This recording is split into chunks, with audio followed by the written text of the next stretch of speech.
in questa occasione diversi problemi d'ordine tecnico e agonistico in compagnia di varie personalità di questo settore e in particolar modo dell'ingegnere Sandro Colombo. Per ora mi limito a darvi le vetture al via, che sono solo 14, eccole. Miglior tempo in prova è stato realizzato dal francese René Arnoux con la Renault Elf numero 16 in un primo 29,765 a oltre 200 di media. Sempre in prima fila, a fianco di René Arnoux, il suo compagno di squadra Alain Prost, attuale leader della classifica mondiale provvisoria, con la Renault numero 15, tempo realizzato un primo 30 secondi e 249. Intanto avete visto anche le frecce tricolore che si stanno esibendo sul cielo di Imola.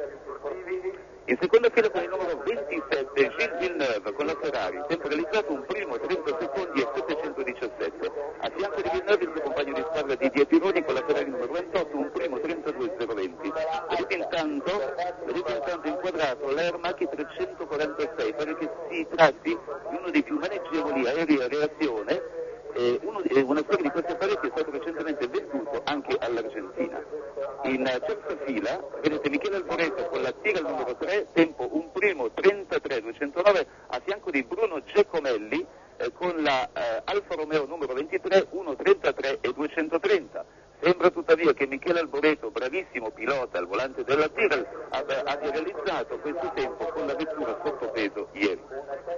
Quarta fila per Andrea De Cesari, seconda Alfa Romeo, 1,33,397, numero 22. A fianco di De Cesari troviamo Pere Parvic con la Toleman Turbo, numero 35, in 1,33,503. Quinta fila per Jean-Pierre Jarier con l'Osella, 1,34,336, numero di Jarier numero 31. A fianco di Jarier in quinta fila Teo Fati con la Toleman numero 36, un primo 34,637. In primo piano intanto vedete la Renault Turbo. In sesta fila Brian Henton con la Tyrrell numero 4, 1,35,262. A fianco di Manfred Winkelhock con la anglo-tedesca ATS in 1,35,790, primo piano sempre della Renault Turbo, notate il doppio turbo, motore di questa macchina un 1500 con compressore. Settima fila per Riccardo Paletti con l'Osella 1,36,228, macchina numero 32 e in ultima posizione, in 14ª posizione, Eliseo Salazar con la ATS in 1,36 e 434. Vedete il divario tra il primo, vale a dire tra René Arnoux con la Renault 1,29 765 e il tempo di Salazar 1,36 e 434, vale a dire quasi 7 secondi di distacco fra il primo e il 14°. E veniamo intanto ai primati. Sul giro il primato appartiene ad Alan Jones con la Williams, stabilito il 14 settembre 1980 in un primo 36,089 alla media di chilometri 187,326. Sulla distanza il primato appartiene al vincitore della passata edizione, Nelson Piquet su Brabham BT 49C in ore 1, 51 minuti, 23 secondi e 97 alla media di chilometri 162,873. La gara si era disputata sulla distanza di 60 giri, la stessa che si corre quest'anno. Il giro misura chilometri 5 e 40 metri, per cui la distanza totale è di chilometri 302 e 400. Interessante il fatto che René Arnoux abbia stabilito in prova con la Renault il tempo di 1,29 e 765 oltre 200 di media, polverizzando tutti i precedenti primati. Infatti lo scorso anno il tempo registrato da Villeneuve in prova, piazzatosi poi in pole position, era stato di un primo 34 e 523. Vedete quindi che in un anno i tempi sono scesi di quasi 5 secondi. E ora veniamo al punto Dolens. Intanto vedete la griglia di partenza che vi abbiamo dato poc'anzi. Notate come in prima fila vi siano Arnoux sulla vostra sinistra in pole position e quindi Prost che è in seconda posizione sempre in prima fila e così via tutti gli altri per un totale di 14 concorrenti. Vediamo cioè per quale motivo questo Gran Premio sia stato boicottato dalla maggior parte dei costruttori facenti parte della FOCA, vale a dire dell'associazione costruttori che raggruppa praticamente tutti gli assemblatori inglesi, primo piano per Arnoux. Molti di voi sanno che dopo il Gran Premio del Brasile, il diretto reclamo della Ferrari, sono state escluse dalla classifica la Brabham di Nelson Piquet e la Williams di Keke Rosberg, classificatesi rispettivamente al primo e al secondo posto.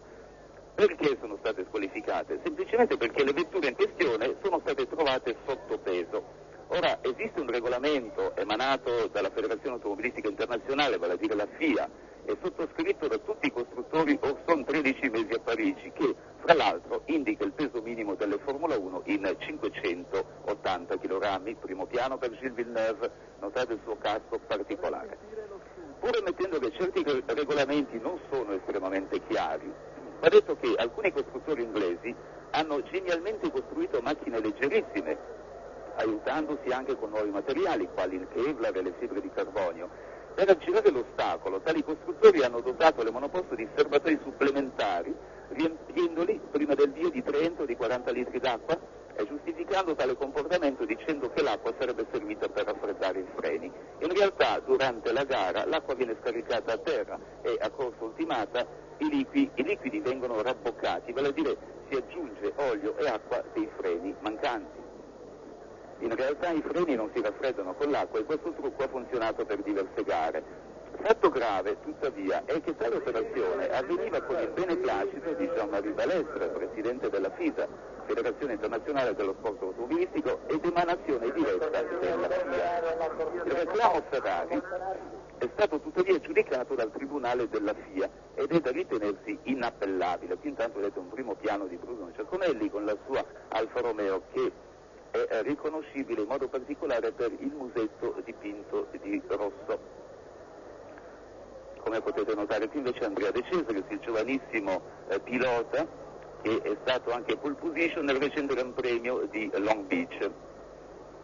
Dicevamo che i costruttori inglesi difendono la loro posizione evidentemente e sostengono anche il fatto che il turbo è eccessivamente potente, il rapporto 1 a 2 tra aspirati e turbo non è per nulla valido, per cui per riacquistare parte di questo svantaggio sono dovuti ricorrere al sistema dei serbatoi fasusi riempiti d'acqua.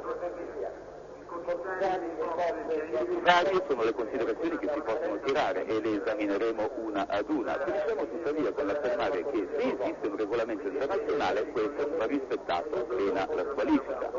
Giusto tuttavia supporre che se una monoposto non rispetta tali regolamenti va squalificata prima del via e non dopo, specie quando tutti i commissari sono al corrente della situazione.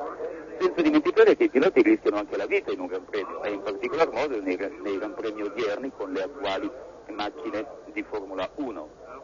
Intanto vedete un primo piano di Alain Prost che è l'attuale leader della classifica mondiale provvisoria dopo questi reclami dei quali vi abbiamo parlato. Inoltre si dovrebbe rivedere tutto il regolamento generale e farlo applicare con criterio e con salomonica saggezza. Sta di fatto che gli inglesi qui a Imola non si sono visti. Si sono avvicinati all'Italia bloccando i loro automezzi a Chamonix. Se fossero venuti a Imola e se non avessero preso parte alla gara, gli organizzatori avrebbero avuto il diritto di sequestrare tutte le monoposto. Gli unici membri FOCA presenti sono invece ATS e Tyrrell. Günther Schmidt, che è responsabile dell'anglo-tedesca ATS, sostiene che la FOCA non gli sert. Mesdames, Mesdemoiselles, Messieurs, bonjour, ici Imola. Imola, nous allons vivre dans 5 minutes exactement le départ du 4e Grand Prix de la saison. Le premier se disputant en Europe, le Grand Prix de San Marino. Ces images vous le montrent et vous le prouvent. Le public italien, amoureux de sport automobile, en particulier dans cette très belle région de l'Émilie, n'a pas boudé ce Grand Prix comme l'ont fait les principaux constructeurs anglais, puisque vous n'ignorez sans doute pas que seules 14 voitures sont présentes au départ.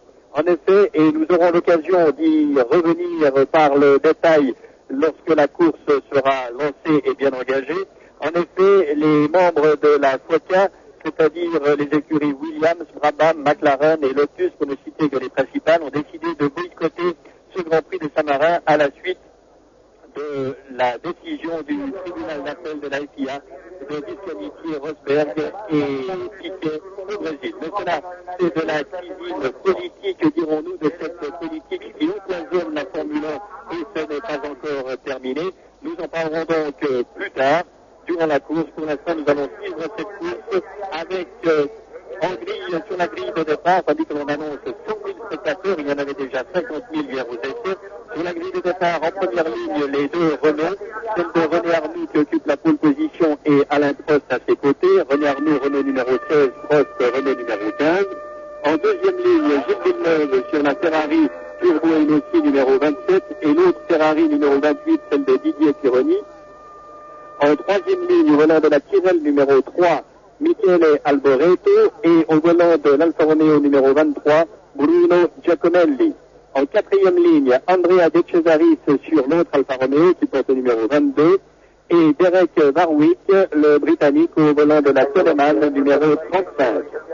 En cinquième ligne, Jean-Pierre Jarnier sur l'Ozella numéro 31 et Théo Fabi sur l'autre Telemann qui porte le numéro 36. En sixième ligne, Brian Anton sur la Tyrrell numéro 4 et Manfred Winkelhock sur l'ATS numéro 9.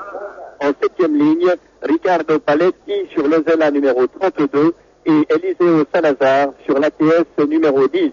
Donc 14 voitures au départ avec ici une Ferrari qui était celle de Didier Pironi,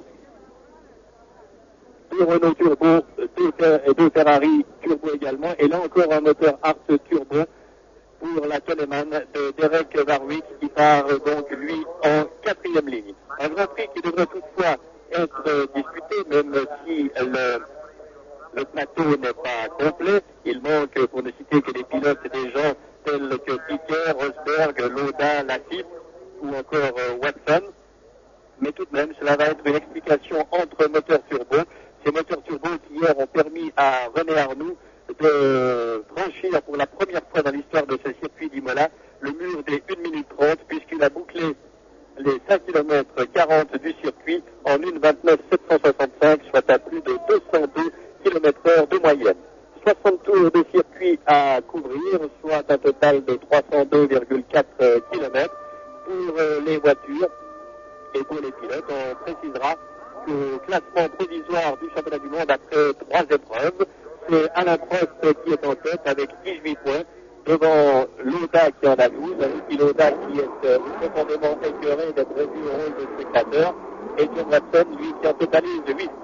Moteur pour les 14 partants de cette quatrième manche du championnat du monde des conducteurs qui va maintenant observer pour continuer si la Formule 1 survit aux tracasseries et à la politique menée par les dirigeants Alès et Eccleston. Eh bien, il y aura une longue série européenne amplifiée par le mondial de football, il faut le dire, durant lequel les Grands Prix repartiront aux États-Unis, à Détroit en particulier, et au Canada. Pour l'instant, le tour de chauffe va être effectué avec en surimpression, vous le constatez, le parcours de ce circuit Imola, très beau circuit,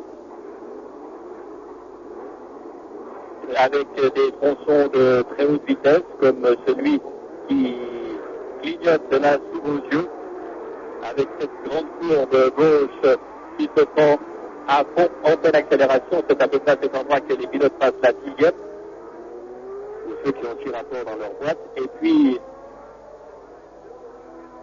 toute cette partie de vitesse pure, avec tout de même ces grandes courbes où l'appui est important, et un freinage très délicat qui amène les concurrents ici au virage de la Tosta.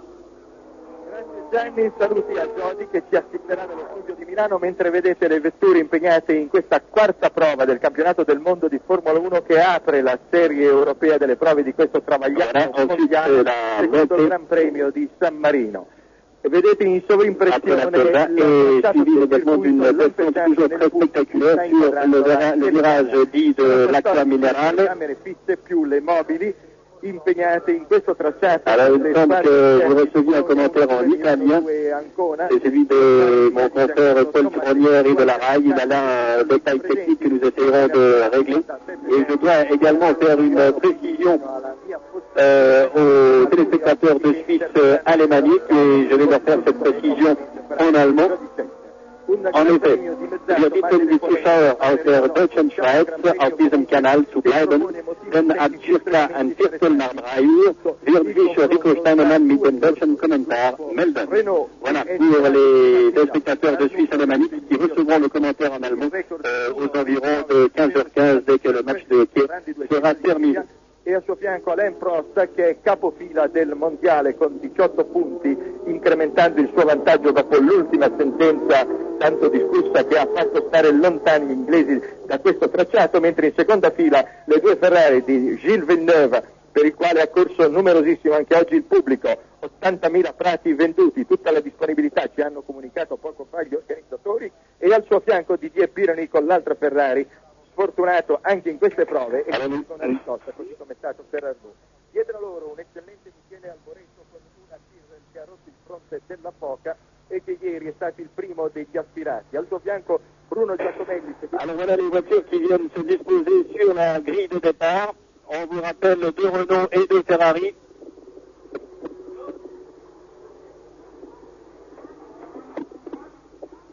Et le départ va être donné incessamment aux 14 partants maintenant. Le feu rouge va s'allumer, signifiant que le vert suivra dans les 5 à 7 secondes en principe. 60 tours, un total de 302 km pour le premier Grand Prix européen de la saison est déjà un concurrent. Alors il ne faut pas en perdre avant le départ, il y en a déjà pas trop, c'est Warwick qui est en difficulté. Et le départ, voilà la lumière rouge, attention, Prost en pole position, Arnoux en pole position et très bon départ des Alfa Romeo également, mais les Renault sont partis de la façon la plus rapide. C'est Arnoux qui mène le bal devant Prost, Villeneuve et Pironi, suivi de Alboreto et des 2 Alfa Romeo de Giacomelli et de Cesaris, avec déjà Villeneuve qui semble vouloir attaquer Prost. Oh, les 2 Ferrari ont failli se toucher. Situation inchangée avec dans la montée ici Villeneuve qui se porte à la hauteur de Prost. Parviendra-t-il à le passer avec Arnoux a pris le large? Oui, Villeneuve prend la 2e place. Alors premier Arnoux, 2e Villeneuve, 3e Prost et 4e Pironi. Arnoux qui a pris d'emblée le large ici à la chicane de l'Aqua Minerale. 2e, et c'est maintenant Pironi qui occupe la 3e place. Pironi a lui aussi passé Alain Prost. Tandis qu'une voiture vient de prendre le départ. Maintenant seulement il s'agit de celle de Warwick, je pense. Et fin du premier tour d'ici quelques instants. Nous sommes ici dans la très vertigineuse descente qui ramène dans le double gauche du fond du circuit où Villeneuve est présentement engagé. Et c'est le retour vers la ligne de départ pour le bouclement du premier tour avec une chicane très large et très rapide encore. Et je crois bien que Warwick n'est pas parti car j'ai vu une voiture qui est stationnée sur le côté de la route. Alors le Arnoux à la fin du premier tour, 2e Villeneuve, 3e Pironi, 4e Prost, 5e Alboreto, 6e De Cesaris, 7e Giacomelli et les autres. Et effectivement, la Coleman de Warwick n'a pas passé. Tandis que les 2 Ferrari semblent revenir déjà quelque peu sur René Arnoux. C'est Alboreto sur la Tyrrell qui se trouve derrière Prost. Alors si Prost devait être passé par Alboreto, cela signifierait que sa voiture est en difficulté. Ici c'est Arnoux qui dépasse Henton, je pense, qui est en difficulté. C'est une Tyrrell, ça doit être celle d'Henton, car on va passer celle de... Alors déjà 2 éliminés, c'est vraiment une course par élimination aujourd'hui puisque Warwick et Henton semblent être déjà contraints à l'abandon. Intanto la telecamera inquadra la Ferrari di Pironi che è in terza posizione dietro ad Arnoux et à Villeneuve. Alors il semble que vous receviez toujours ce son inter, ce commentaire italien. Je vais essayer d'avertir la régie car il paraît que cela est plutôt désagréable, je le comprends. Dans l'immédiat, la situation est inchangée avec... Oui, c'est la voiture de Warwick qui est là-bas. Le 2e tour bouclé par René Arnoux maintenant. 2e Villeneuve, 3e Pironi, 4e Prost, 5e Alboreto, 6e Giacomelli, 7e Babi. Où est De Cesaris? Je n'ai pas vu passer De Cesaris. Le voilà. Il a dû commettre un tête à queue, faire un tête à queue, car De Cesaris a perdu 5 places. Arnovic, ce n'est pas et de loin la première fois qu'il y a relativement peu de voitures au départ d'un Grand Prix. On dirait que le record de participation négative, dirons-nous, date de 1958, lorsqu'il y avait 10 voitures au départ du Grand Prix d'Argentine. Et il n'y a pas si longtemps, 1969, au Grand Prix de France et d'Allemagne, il y avait eu 13 Formule 1 au départ seulement. C'est la raison pour laquelle en Allemagne, on avait groupé cette course avec une course de Formule 2. Mais cela revient à dire que ce n'est pas vraiment une nouveauté. On est certes habitué depuis quelques années avec ici un drapeau jaune qui signifie que Hamilton s'est définitivement arrêté au bas de la chicane de l'Acqua Minerale. Et les deux Ferrari de Villeneuve et Pironi. Le peloton s'étire passablement, on s'y attendait. La puissance développée par les moteurs turbo est supérieure, nettement supérieure à 550 chevaux, tandis que les moteurs Cosworth, eux, plafonnent aux environs de 500 chevaux. Et maintenant qu'il n'est plus possible de tricher quant au poids, eh bien, on sait par exemple que chez Alfa Romeo, il a fallu couler une plaque de plomb de 35 kg pour obtenir le poids minimal qui est, lui, de 580 kg.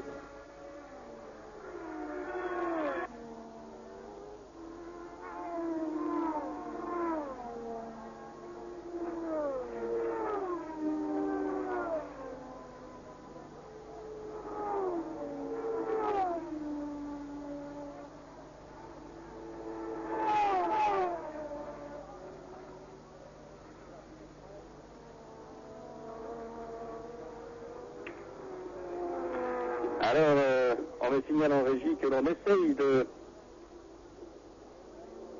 remédier, alors que je vois que De Cesaris s'arrête au box maintenant, moteur arrêté.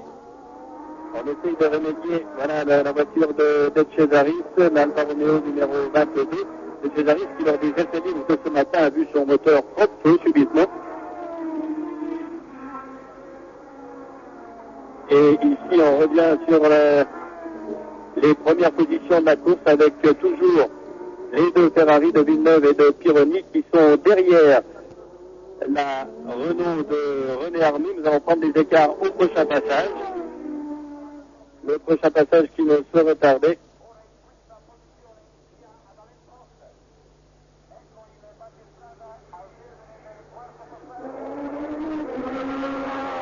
Voilà pour Arnoux qui vient de passer devant nous. Et 3 secondes 35 de retard, on a revu un passage au ralenti, 3 secondes 35 de retard pour les deux Ferrari, en fait pour celle de Villeneuve sur Arnoux.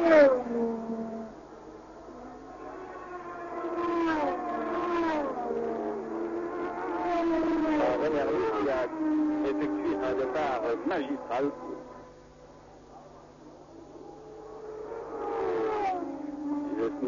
J'essaie de me pencher pour voir si De Cesaris va pouvoir repartir.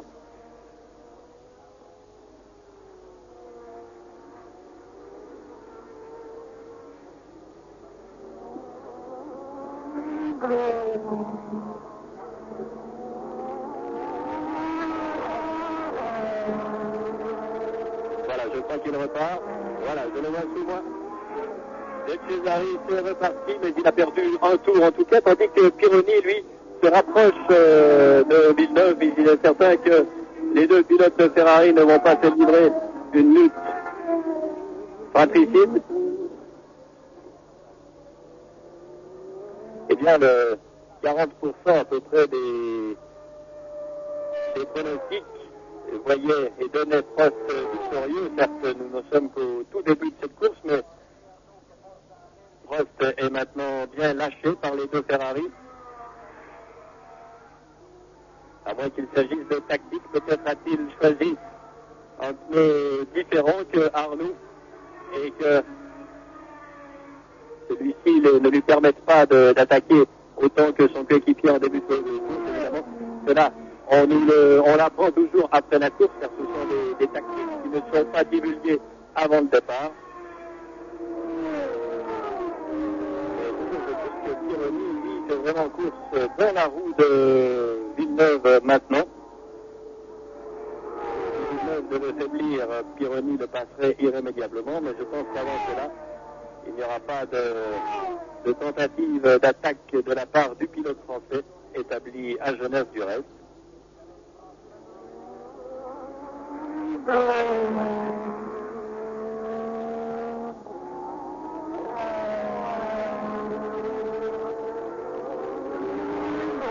Évidemment que on regrette, que tout le monde regrette ici que l'emprise de la politique de la Formule 1 soit telle qu'elle est menée au boycottage de ce Grand Prix de Saint-Marin par la majorité des écuries anglaises ne relevant pas directement de l'industrie. Et De Cesaris s'arrête à nouveau, vous ne le voyez pas, mais il s'arrête à nouveau à son stop. Alors, très sérieux problème, on va reprendre les écarts de Arnoux et Villeneuve. 4 secondes. 4 secondes maintenant, c'est-à-dire qu'Arnoux a légèrement accentué son avance. La suite du classement. 4e donc Prost, 5e Alboreto, en 6e position Giacomelli, 7e Fabi, 8e Jarier, 9e Winkelhock, 10e Salazar et 11e Paletti et 12e, mais très attardé maintenant, De Cesaris, qui a donné son nom il y a un mois en Californie, à Long Beach, où il avait réussi à décrocher la pole position à 22 ans et au début de sa carrière. On change les pneus de l'Alfa Romeo de Cesaris maintenant. C'est Alfa Romeo qui a donc été lesté, voici. L'Alfa de Cesaris qui a donc été lesté de 35 kg de plomb pour atteindre les 580 kg réglementaires. Et disait ce matin Gérard Ducarouge, ce lestage de 35 kg a dû être fait un peu rapidement. En effet, la décision du tribunal de la semaine dernière n'a pas permis de faire vraiment une répartition de ces 35 kilos, ce qui fait que c'est un peu un bloc qui a été posé dans la voiture et qui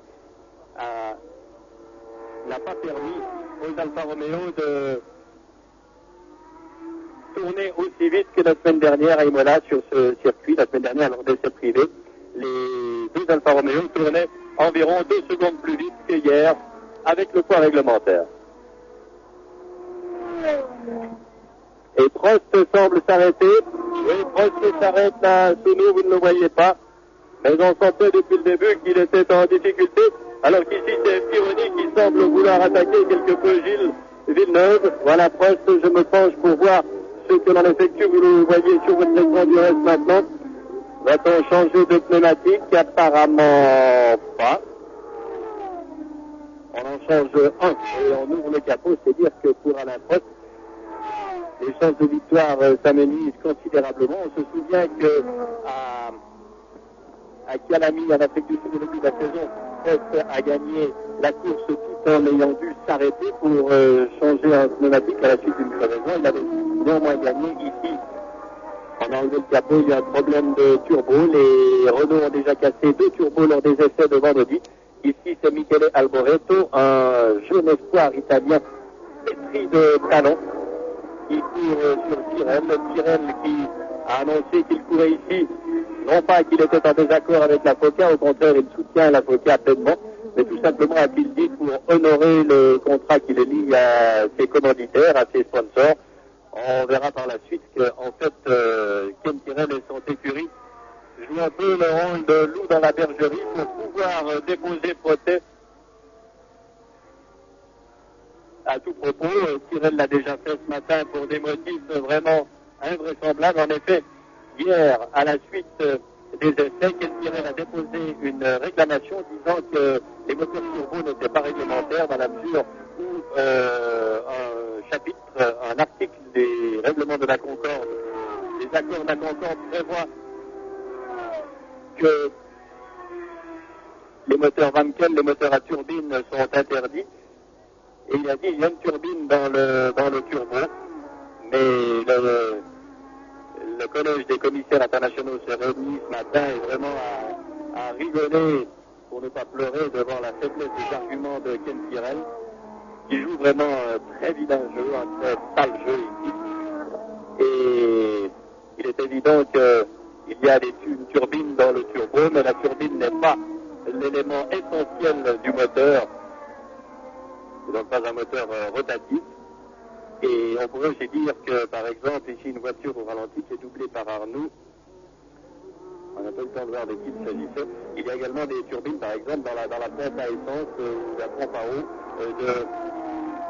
des voitures à moteur Ford atmosphérique, mais cela, Ken Tyrrell a bien voulu l'ignorer, prouvant ainsi une mauvaise foi assez regrettable de la part d'un constructeur qui a conduit tant de voitures au succès. On veut se souvenir des années glorieuses de Tyrrell lorsque les Tyrrell étaient pilotés par Jackie Stewart et qu'elle gagnait les championnats du monde.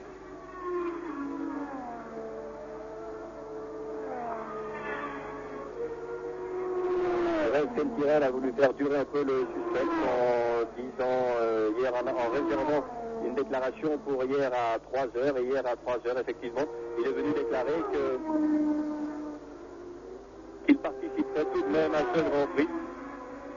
Et lorsque je lui ai demandé s'il avait l'accord de Bernie Ecclestone pour disputer ce Grand Prix, il m'a simplement prié de poser la question à Bernie Ecclestone. Il est évident que Ken Tyrrell est un peu l'envoyé spécial de la FOCA pour semer un peu plus le trouble et la vis-à-vis dans cette Formule 1 qui n'en aurait pas besoin. Alors, Paletti sur la deuxième zone s'est lui aussi arrêté. Le classement voit pour l'instant Arnoux en tête, deuxième Villeneuve, troisième Pironi, quatrième Alboreto, cinquième Giacomelli, sixième Tabi. Et Prost sort de sa voiture, vous ne le voyez pas. Prost sort de sa voiture maintenant, c'est dire que c'est l'abandon pour Alain Prost, le leader du championnat du monde.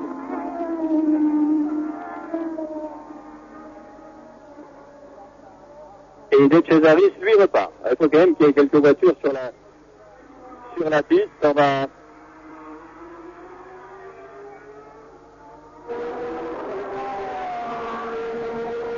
Voilà. De Cesaris qui repart ici.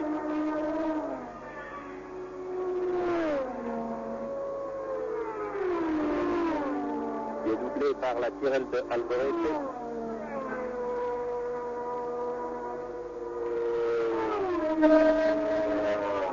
Une raison supplémentaire au regret de l'absence de tous les concurrents et le fait que l'on aurait dû voir aujourd'hui la Brabham de Nelson Piquet équipée du moteur BMW Turbo.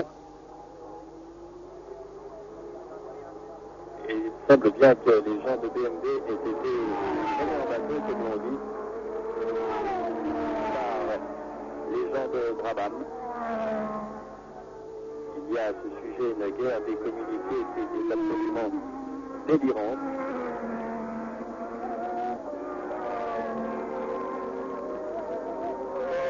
Et si tous les constructeurs de la FOCA ne sont pas venus à l'exception de Tyrrell en raison des décisions du tribunal de la FIA, eh bien il faut préciser que Guy Ligier, lui, qui est le patron de l'écurie Ligier-Talbot, et là on voit que c'est plutôt Ligier-Talbot que Talbot-Ligier, a décidé pour des motifs techniques de ne pas venir ici à Imola, mais on trouve ici tout le monde a estimé que sa décision était bien tardive, puisque la semaine dernière, à la suite d'essais privés, il déclarait, et Jacques Lafitte aussi, que les Ligier seraient dans le coup, et que le motorhome et une partie des gens de Ligier étaient déjà présents à Imola lorsque la décision a été prise.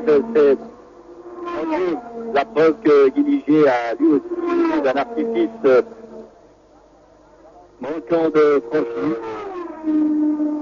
Il n'a peut-être pas osé par le fait qu'il dépend dans une certaine mesure des grands constructeurs, c'est-à-dire de Talbot. qui curieusement ne s'est pas associé au mouvement de l'industrie automobile face au pourrissement de la situation.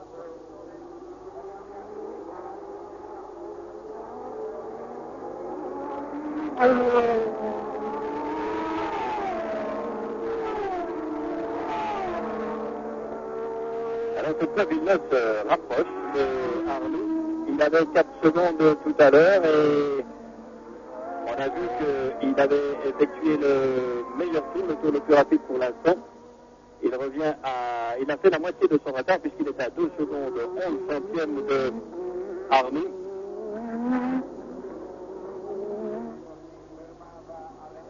Et l'on m'annonce que De Cesaris lui aussi est sorti de sa voiture. C'est donc un abandon supplémentaire, le 4e, après Darvis, Anton et Prost. Abandon de Cesaris. Alors on va peut-être suivre un peu la remontée de Villeneuve sur Arnoux. Avec ici une Toleman et une ATS, la Toleman de Sabi et l'ATS numéro 9 vraisemblablement. Oui, c'est celle de l'Allemand Manfred Winkler, derrière Sabi.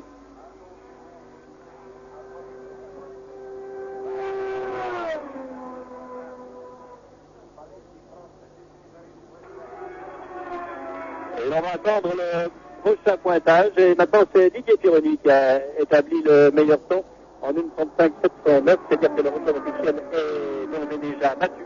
Il était détenu par Alan Jones depuis 2 ans en 1:36.00. Car une partie de la course avait été effectuée sous la pluie. Alors, voyons le retour de Gilles Villeneuve et dans l'intervalle, en attendant que le... Oh, bon, je crois qu'on y est presque, on ne va pas tellement l'attendre, car Villeneuve est maintenant quasiment dans la roue de René Arnoux. Alors il va y avoir une explosion de joie ici à Imola. Je vous rappelle que nous sommes en Émilie, que nous ne sommes pas très loin de Bologne, de Modène, de Maranello, fief de Ferrari. Alors l'écart est minime, moins d'1 seconde, et Pironi est à 2 secondes. C'est-à-dire que les Ferrari sont en passe de revenir maintenant sur Arnoux, et ce serait certainement une très grande réponse pour Renault que de voir s'incliner devant les 2 Ferrari ici, dont les Renault ont semblé supérieurs même aux Ferrari durant toutes les séances d'essai.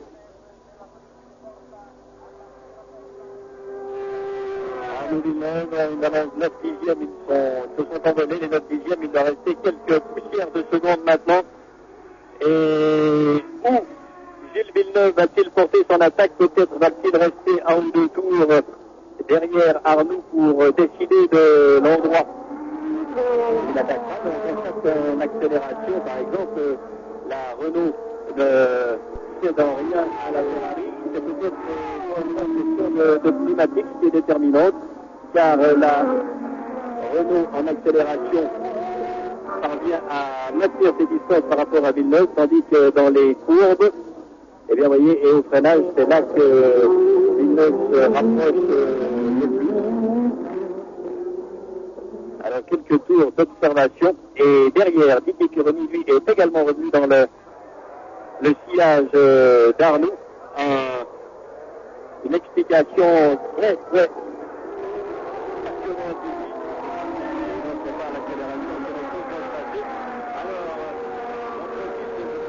ces tours d'observation pour demander à Roland Christen qui vient de me rejoindre pour lui demander comment il a vécu ce départ. Le départ a été parfaitement réussi, à part Paletti, ça vous l'avez vu, il est parti avec du retard pour toutes les choses, il est maintenant sérieusement attardé, mais sinon aucun accident, aucun accrochage, aucun frottement excessif, un départ parfaitement réussi. Et puis tout de suite, on a vu que De Cesaris, avec son Alfa Romeo, avait des problèmes. Il s'est arrêté une première fois. C'était, disait-il, parce que la pression d'essence était défaillante.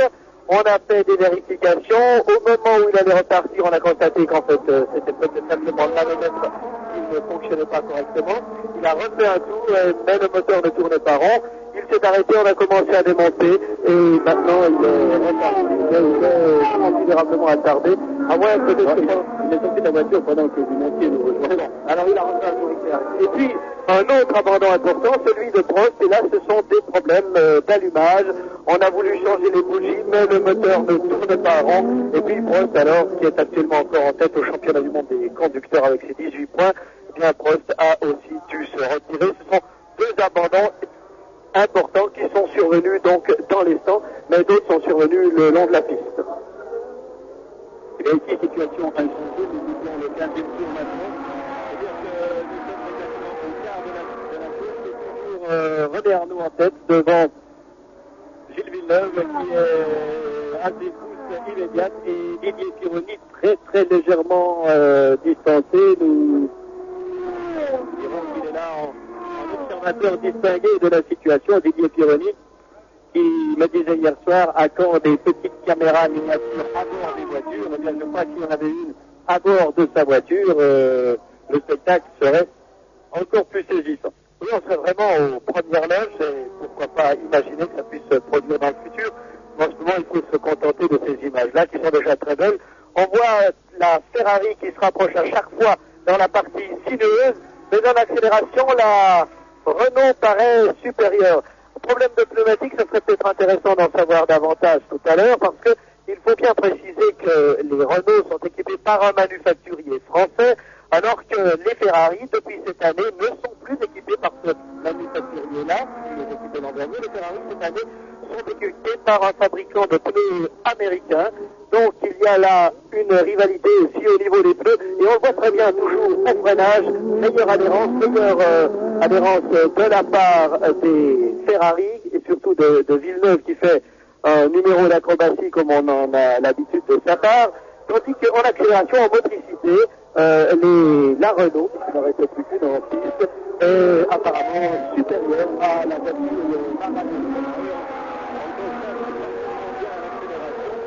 on voit la Renault, qui n'a pas vraiment pris sa distance comme elle l'a fait dans les passages précédents. Villeneuve est vraiment très, peut-être va-t-il attaquer au freinage de la Tosa maintenant. Non, je ne crois pas, il est tout de même trop loin.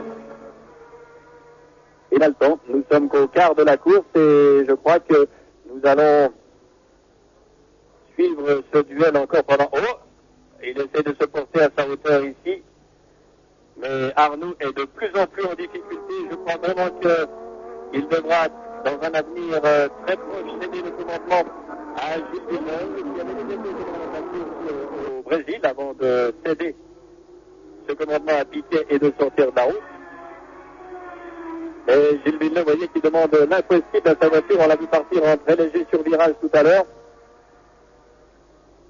Ici, c'est un endroit qui peut être assez favorable pour un dépassement, et je pense un peu moins dans la grande voiture avance maintenant.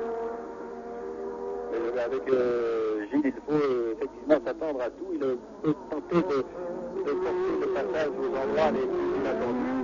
J'ai le sentiment que si Villeneuve peut dépasser quelque part sans trop de problème, c'est dans le virage de la Tosa, ce long virage à gauche qui referme énormément ensuite sur la fin, ou alors au freinage de la chicane. Mais s'il effectue une manœuvre de ce genre, la question est de savoir s'il ne va pas justement endommager ses pneumatiques, parce qu'on sait que les hommes sont assez fragiles tout de même, et s'il se produit un blocage des roues, ça risquerait de provoquer un plat, et ça poserait de sérieux problèmes ensuite de tenue de route à Gilles Villeneuve. Enfin, Villeneuve doit très bien savoir ce qu'il peut faire et ce qu'il ose encore faire. Oui, ici, le fameux virage de la Tosa dont vous parliez tout à l'heure. Non, pas encore.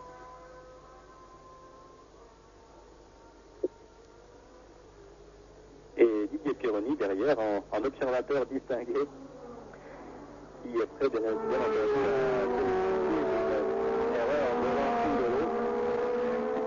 de défaillance de l'un ou de l'autre. C'est presque une course entre Italiens. Arnoux, bien sûr, est français, mais on sait qu'il a longtemps vécu du côté de Turin. Enfin, ses parents sont originaires du Piémont. Villeneuve, bien, c'est un pilote de Ferrari, alors on l'assimile aux Ferraris, aux Italiens. Pironi, ben, c'est un nom qui a des consonances italiennes. Son père, lui aussi, est originaire du Piémont. Il était à la pluie en France. Alboreto, ben, il est évidemment italien. Puis ensuite, il y a encore Giacomelli, qui est italien également. Alors, le seul qui, dans ce moment, c'est encore dans les points, qui ne soit pas vraiment du tout d'origine italienne d'une manière ou d'une autre, c'est Winkelhock avec son ATS, qui est un pilote allemand au volant d'une voiture allemande. Oui, alors à propos de l'ATS, c'est Winkelhock qui est remonté de la 11e à la 6e place. Je crois qu'il faut parler un peu de la présence de cette équipe. Attention à Gilles, la présence de cette équipe d'ATS ici à Imola, alors que l'on aurait pu supposer qu'elle se rallie au boycottage décidé par la FOCA. Monsieur Günther Schmidt est un homme qui a quelques arrière-pensées, qui est un bon calculateur, c'est aussi un homme d'affaires avisé, il est millionnaire, il a une grande entreprise dans laquelle il fabrique des jantes. Alors son calcul, je dirais qu'il est double sur le plan sportif. D'une part, le fabricant de pneumatiques qui l'équipe, qui est une fabrique anglaise, et d'ailleurs la distribution est assurée par une société contrôlée par un dénommé Bernier Eccleston, eh bien, M. Günther Schmidt n'est pas tellement satisfait de ses pneus. Alors, en venant ici, d'une part vis-à-vis d'un manufacturier plus important, cela montre sa bonne volonté, donc il n'est pas un dur, comme on a pu le croire parfois, donc membre de la FOCA, un inconditionnel, il est prêt à faire des concessions.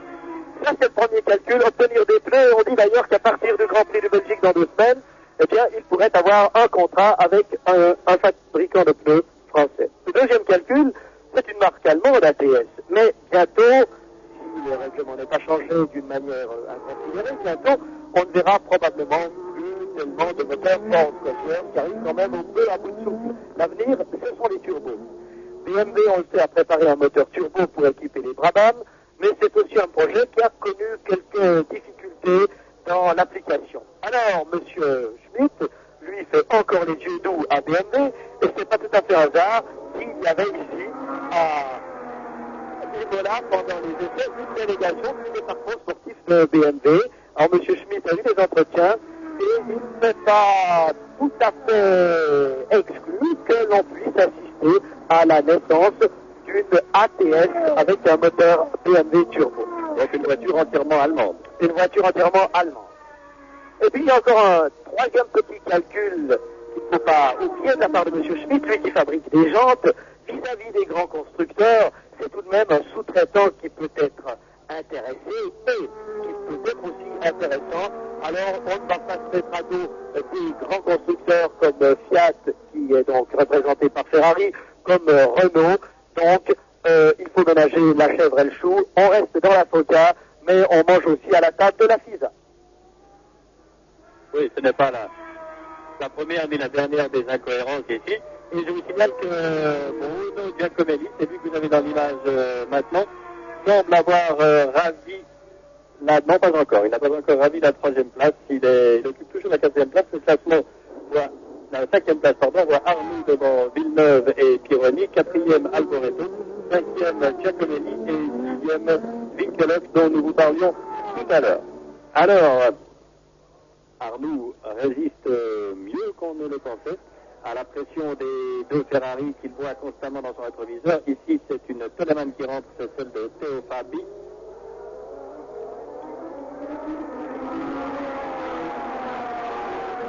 Et voilà, Théo Fabi. Alors pour Toleman, qui avait aussi une bonne chance de bien figurer et de marquer peut-être des points, ce qui était arrivé tout de même une fois. Eh bien, ses chances semblent s'envoler. Attention à Gilles Villeneuve, non, il n'attaque pas maintenant. Mais à chaque fois, au freinage de cette chose-là, il se rapproche. Vous voyez que l'écart est à peine supérieur à une demi-seconde. Cela dépend bien sûr de l'endroit où cet écart est pris. Cela se fait généralement sur la ligne d'arrivée. Mais au freinage de la Tosa, l'écart doit être d'un dixième de seconde à peine.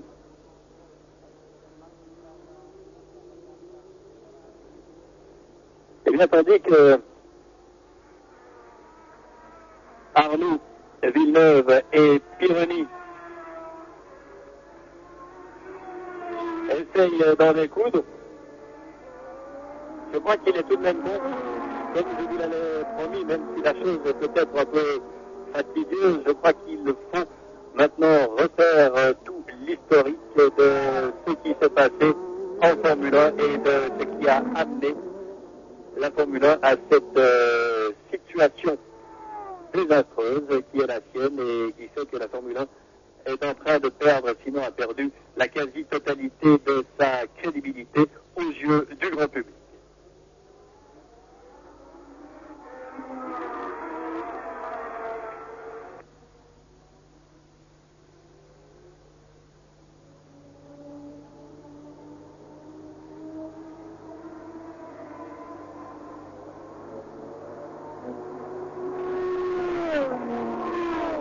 Alors, on va peut-être tout d'abord, en guise de préambule, bien préciser que je vais essayer d'être le plus clair possible, car je sais que le public en général ne suit plus cette affaire qui s'est vraiment très compliquée. Pironi a passé Villeneuve ici.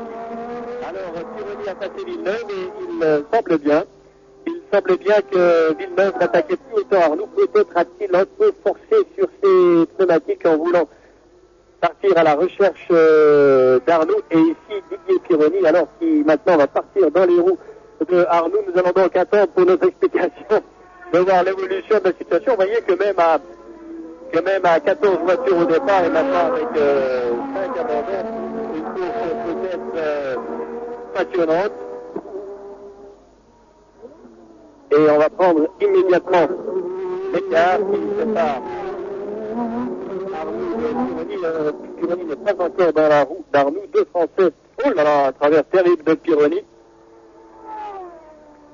Il faut dire que cette portion de circuit est assez mauvaise, le revêtement est assez mauvais à cet endroit. Vous regardez le ralenti.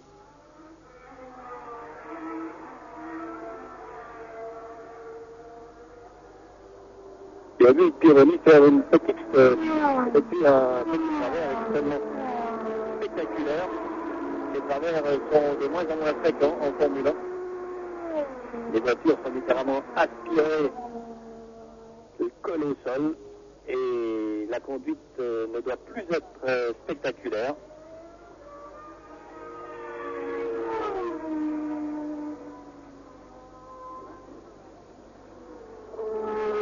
Alors que la mise de perdu un peu de temps en faisant un légère cabriole, il revient maintenant sur Arnoux.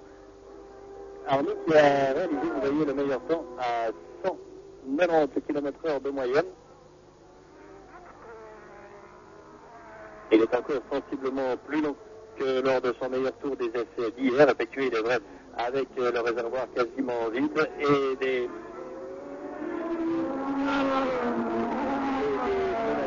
de qualification. Et Pironi semble à nouveau faiblir quelque peu. Est-ce que Pironi et Villeneuve se sont arrangés pour agrémenter un peu le spectacle? Mais Villeneuve va sans doute passer Pironi d'ici quelques instants si les choses continuent ainsi. Non, pas encore. L'entrée de cette grande chicane à très grande vitesse.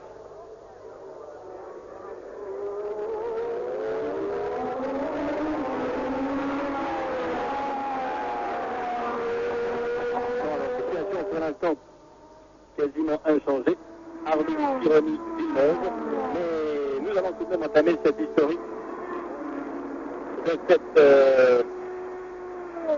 sombre affaire qui déshonore, je crois que le mot n'est pas trop grand, le sport automobile au niveau de la Formule 1 et surtout au niveau de ses dirigeants.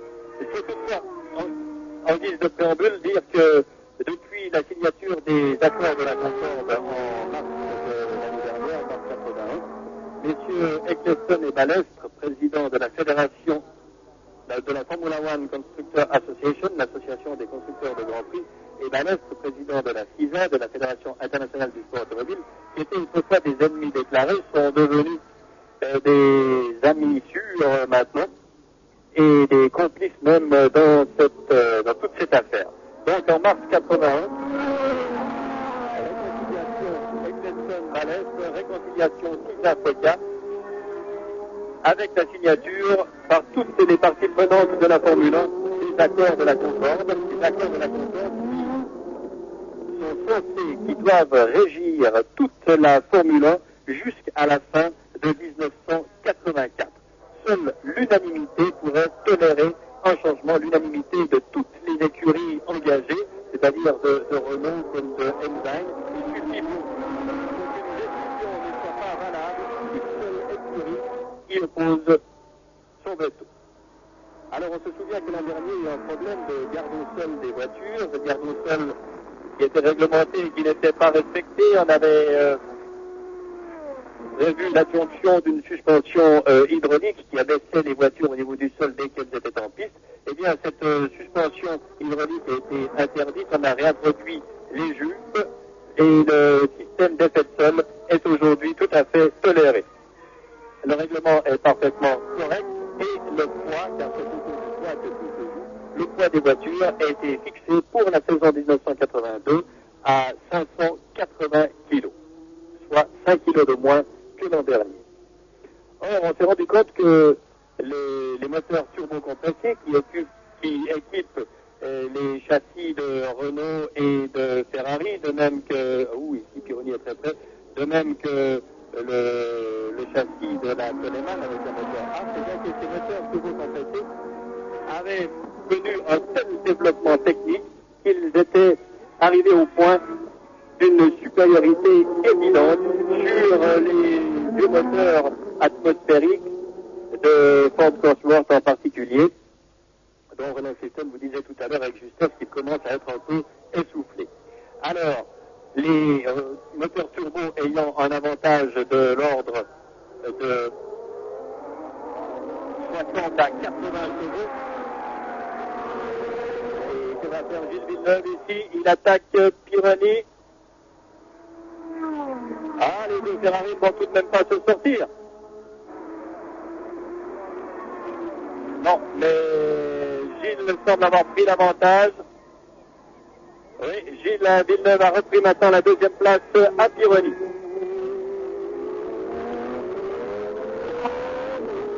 Alors, je vous disais que le moteur turbo, et nous avons encore la démonstration aujourd'hui, est nettement supérieur au moteur atmosphérique et avec une supériorité de l'ordre de 60 à 80 chevaux. Les autres concurrents, et ici c'est Giacomelli qui est sorti, les autres concurrents n'avaient aucune chance de s'imposer. Abandon de Giacomelli maintenant au 25e tour. Alors, seule possibilité pour les gens de la FOCA, c'était d'entrer dans l'illégalité, c'est-à-dire de tricher.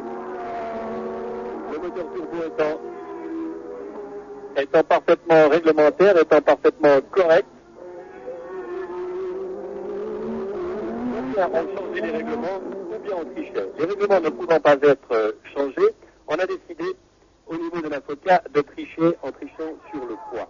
C'est-à-dire que les matériaux... attaque de Gilles. Raté pour cette fois.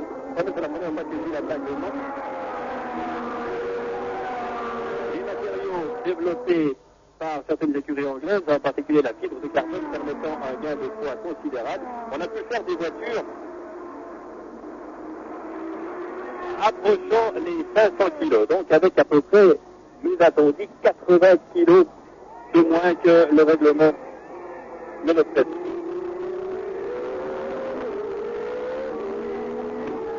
Et comment justifier ce poids qui n'est plus réglementaire? À ce moment-là, attention, Gilles Villeneuve prend la tête de la course. 26e tour, alors de façon claire, nette et superbe. Gilles Villeneuve prend la tête de la course à Arnoux et Pironi derrière a aussi attaqué Arnoux. On va voir sans doute s'il a réussi à le passer à la Cominarale, non pas encore. Donc 26e tour, Villeneuve en tête du Grand Prix de Saint-Marin.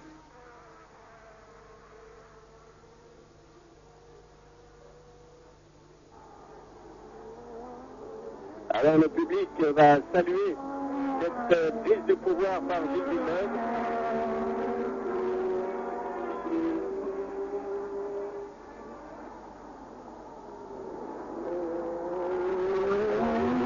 Nous allons attendre avant de continuer cet exposé peut-être un peu pénible pour ceux qui ne suivent pas cela de très près. Attendre la clameur. Voilà, vous l'entendez, donc vous revoyez au ralenti la façon très nette dont Gilles Villeneuve a passé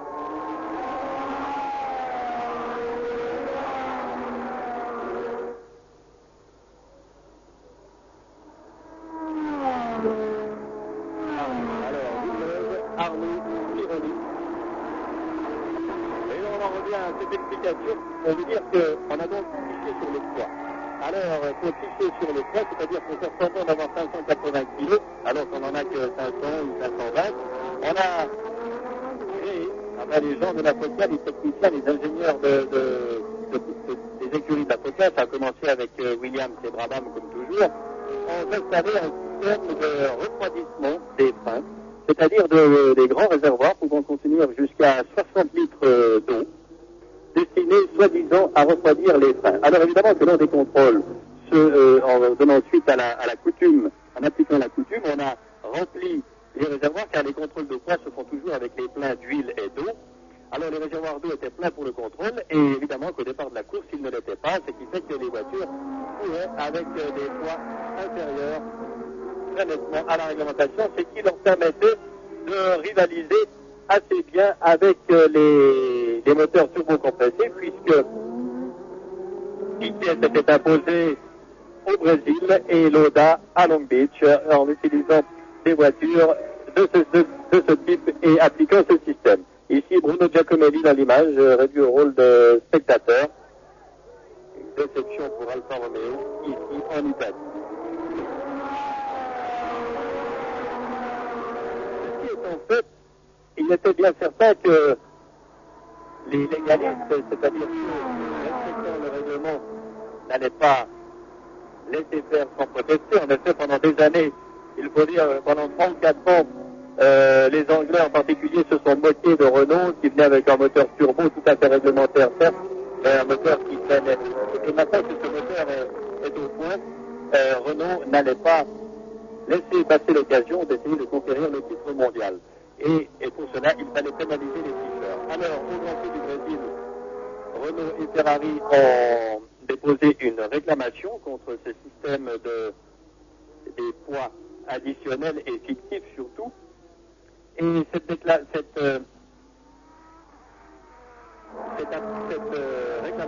dans un premier temps, a été repoussée par les commissaires brésiliens. Renault et Ferrari se sont alors pourvus en appel. Le tribunal d'appel de la Fédération internationale de l'automobile s'est réuni la semaine dernière à Paris pour statuer et pour décider, et ceci sous la présidence d'un Suisse, Maître Janguet, avocat à Martigny et très bon connaisseur du sport automobile qu'il a lui-même pratiqué au niveau des rallyes. Alors, le tribunal sort de 5 personnes a statué après avoir entendu toutes les parties en cause, avec arrivé à la conclusion que, effectivement, Piquet et Rosberg, puisque c'est envers eux que la réclamation était adressée, Piquet et Rosberg avaient utilisé une voiture non conforme, et que, en dépit de la démonstration faite par les techniciens de Brabham, et voici Arnaud qui attaque à nouveau Villeneuve. Ah, non, c'est raté, mais ça va pu réussir. Eh bien, la preuve ayant été apportée de la tricherie et du non-respect du règlement, on a tout simplement pris la décision qui s'imposait, c'est-à-dire que l'on a déclassé Piquet et Rosberg. Là-dessus, les gens de la FOCA ont déclaré que cette décision n'était pas en accord avec c'est le pourquoi du boycottage de la FOCA ici à Imola. Alors à Imola, évidemment que tout cela suscite bien des discussions et a amené aussi pas mal de communiqués, car la semaine prochaine à Casablanca se tiendra la réunion plénière de la Fédération internationale automobile, la réunion mondiale de tous les automobiles clubs du monde qui sont affiliés à la FIA. Et c'est là que le président Balès, qui est du côté des gens de la FOCA, qui a toléré ces tricheries sans me dire, eh bien, le président Balès présentera un programme qui exclura plus ou moins à court terme les moteurs turbo, ou en tout cas imposera des réglementations telles que tous les efforts fournis par les gens de l'industrie automobile dans le cadre de la recherche technologique, tous ces efforts seraient vraiment rendus vains et inutiles. Alors, je vous dis, attention Arnaud qui attaque à nouveau Villeneuve et qui va le repasser, oui. Arnaud qui prend le commandement de la course et c'est Pironi qui attaque également Villeneuve. Pironi va passer, non, mais il est deuxième.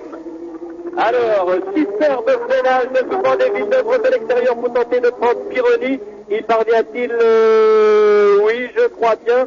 Oui, il est à nouveau deuxième. Alors, cette course à 3 est de toute beauté. Cette course à 3 est de toute beauté nous fait, l'espace d'un instant, oublier encore toutes les tracasseries et à chaque fois que l'an dernier, lorsque le sport reprend vraiment ses droits dans ce monde de la Formule 1, eh bien, on se sent rasséréné et on se dit que finalement, en dépit de toutes ces tracasseries et de toutes ces histoires, le sport automobile existe à ce niveau-là, que la course est superbe, s'il n'était entaché par les incessantes manœuvres politiques et tendancieuses des diverses parties intéressées. Alors, sans issue, on revoit ce passage de toute beauté avec Arnoux et les trois voitures quasiment côte à côte. Ici, Pironi a essayé de faire l'intérieur, mais il n'a pas pu. Arnoux a superbement résisté. Et là, maintenant, en sortie de virage, c'est Villeneuve qui a repris la deuxième place. Donc, Arnoux, Villeneuve, Pironi, en tête de ce superbe Grand Prix de Saint-Marin. On en vient même à ne même pas regretter, même plus regretter l'absence des autres dans ce spectacle. Et à lui seul, superbe. Alors, où sont les autres? On va peut-être ne pas trop les oublier. On dira que Alboreto est quatrième, Jarier est cinquième, sixième Villeneuve et septième Salazar. Voilà pour la situation actuelle dans ce Grand Prix de Saint-Marin où l'on semble percevoir que Pironi est en très très légère difficulté.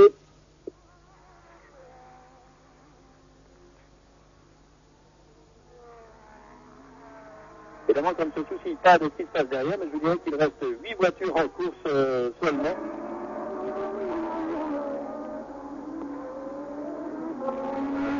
Et le revoilà. On constate qu'il y a bien quelques dépassements qui se font. Ici, c'est une ATS, c'est celle de Vinkelhoff qui est doublée par le trio de tête.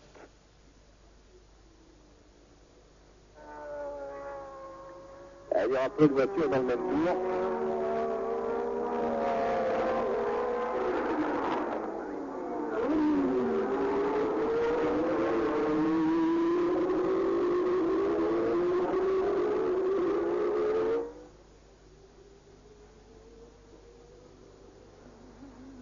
Alors, je vous disais tout à l'heure que les grands constructeurs, eux, se sont réunis, mais au niveau de la construction de se sont réunis la semaine dernière à Imola. Il y avait parmi eux des représentants d'Alfa Romeo, de BMW, de Porsche, de Ferrari, de Renault bien sûr, de Haas, de Toleman et également, non pas présent mais soutenu par télégramme et officiellement, Honda était là. Et les grands constructeurs ont sorti un communiqué qui pesait bien ces mots en disant que si la FISA, par l'intermédiaire de son président Vallès, voulait continuer à stériliser la pire technique de recherche fondamentale de la Formule 1 en pénalisant d'une manière irrémédiable l'échange des moteurs suralimentés, et cela en violation flagrante de la stabilité absolue des règlements, eh bien, si tel devait être le cas, tandis qu'ici, Pironi s'attaque à nouveau à Villeneuve, si tel devait être le cas, Pironi est deuxième. Si tel devait être le cas, eh bien, les grands constructeurs relevant de l'industrie n'ont pas caché qu'ils étaient prêts, qu'ils seraient prêts à quitter non seulement la Formule 1, mais tout le sport automobile pour aller faire leurs tests, leur développement technique d'une différente façon sur des circuits privés, dans des courses privées peut-être. Et ici on revoit Giacomelli, ennui de moteur pour Giacomelli, et voilà, on revoit ce que l'on cherchait sur le ralenti, C'est la façon dont Didier Pironi a repris la deuxième place à Villeneuve. Les deux pilotes Ferrari se sont peut-être mis d'accord pour assurer un spectacle qui est en tout cas de toute beauté. Et je crois que ce Grand Prix à 14 voitures est un Grand Prix d'une très bonne facture et en tout cas le spectacle est excellent. Je vous dirais encore qu'à la suite de cette menace des grands constructeurs de quitter le sport automobile, donc aussi bien la Formule 1 que les rallyes, que la Formule 2 et toute forme de sport automobile officiel et agréé par la FISA, à la suite de cette menace, le président Ballotte a sorti lui un communiqué d'une virulence inouïe, une véritable déclaration de guerre, dans laquelle il dit que il accuse, et c'est quand même un comble, les gens de l'industrie d'avoir triché, d'avoir voulu obéir. Attention à Pironi. Ah, ça doit passer cette fois, non. Ça n'a pas passé, peut-être au freinage. Ah, c'est de toute beauté cette course. Alors messieurs de Williams, de Brabham, vous pouvez gentiment rester à la maison. À la limite, on n'a plus besoin de vous, car le spectacle proposé par Ferrari et Renault est fantastique. Et j'espère que M. Vallès, s'il s'intéresse encore au sport automobile et non plus uniquement à la politique, et lui aussi devant son petit écran, car il doit se dire qu'il ne faut pas, comme il en a l'intention, se passer des gens relevant de l'industrie, car c'est par là que se fait vraiment la recherche et le progrès technologique. Voilà, je crois que nous ne parlerons plus. Nous essayerons en tout cas de ne plus en parler pendant ce reportage. Je crois que je vous ai suffisamment ennuyé si vous ne vous intéressez pas à ce qui se passe sur le plan politique dans la Formule 1. Intéressons-nous plutôt au spectacle qui lui est de très grande qualité. Et je ne crois pas que c'est Roland Christen, amoureux fou de la Formule 1, qui me contredirait. Roland, alors qu'avez-vous appris tout à l'heure? Bon, écoutez, j'étais dans les stands Renault et là, il y avait Alain Prost. Et alors, on a discuté, Prost avait un grand regret, il aurait voulu venir ici, mais il voulait repartir tout de suite pour Bologne pour prendre un avion en fin d'après-midi, il est reparti maintenant.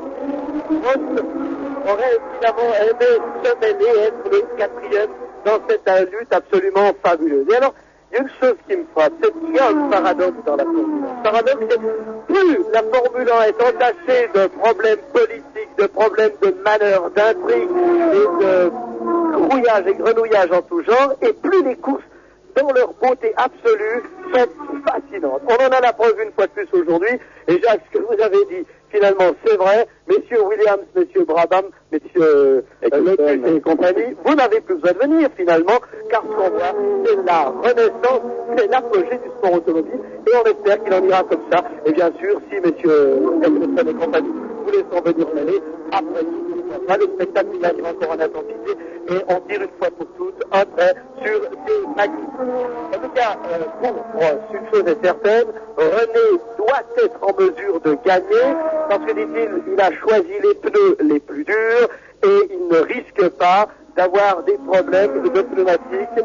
Prost avait d'ailleurs choisi les mêmes pour des questions de fiabilité. Alors Prost dit, je pense que René est en mesure de gagner. Je dis, mais alors est-ce que c'est du spectacle qu'on nous fait comme ça pour nous amuser un petit peu? Il dit non, à cette vitesse-là, on peut quand même pas faire du spectacle et un numéro de cirque ou d'acrobatie. C'est vraiment la course dans toute sa splendeur, dans toute sa sincérité, mais je pense qu'en fin de course, dit toujours Prost, René aura un avantage parce que sa voiture deviendra un peu plus légère et là, il fera le trou. Mais en attendant, eh bien, regardons-le, ce spectacle. Oui, et derrière, évidemment, il n'y a plus grand-chose, mais on va s'occuper que de l'avant-scène. On va vous rappeler tout de même le classement. Arnoux devant Pironi et Villeneuve, les trois dans la même seconde depuis presque le début de la course, en tout cas depuis plus d'une demi-heure. En troisième position, Alboreto, que vous en avez ici dans l'image. En quatrième position, Alboreto, vous en avez ici dans l'image, ce jeu d'espoir du sport automobile italien dont on dit déjà qu'il aurait été pressenti par Ferrari pour la saison prochaine, à la place peut-être de Villeneuve. Je peux me permettre de dire que ce sera un peu étonnant parce que depuis 15 ans, Ferrari n'a plus jamais eu recours au service d'un pilote italien.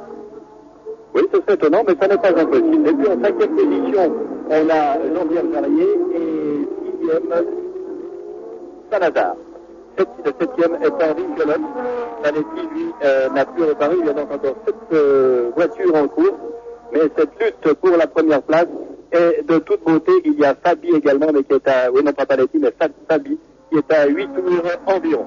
Et puis j'apporterai la précision que Henson a dû abandonner à la suite d'ennuis de transmission. Henson qui pilotait la deuxième Tyrrell. En effet, Borgoud, qui est le pilote habituel de Tyrrell, eh bien Borgoud n'est pas là pour une raison absolument inconnue. On en est réduit à toutes les hypothèses une fois de plus. Et M. Tyrrell, lui, se montre extrêmement discret, affirmant qu'il n'est pas exclu qu'au cours des prochaines courses, Borgoud revienne. Et Tyrrell dit aussi qu'il est décidé à participer à toutes les épreuves de Formule 1 durant le restant de la saison.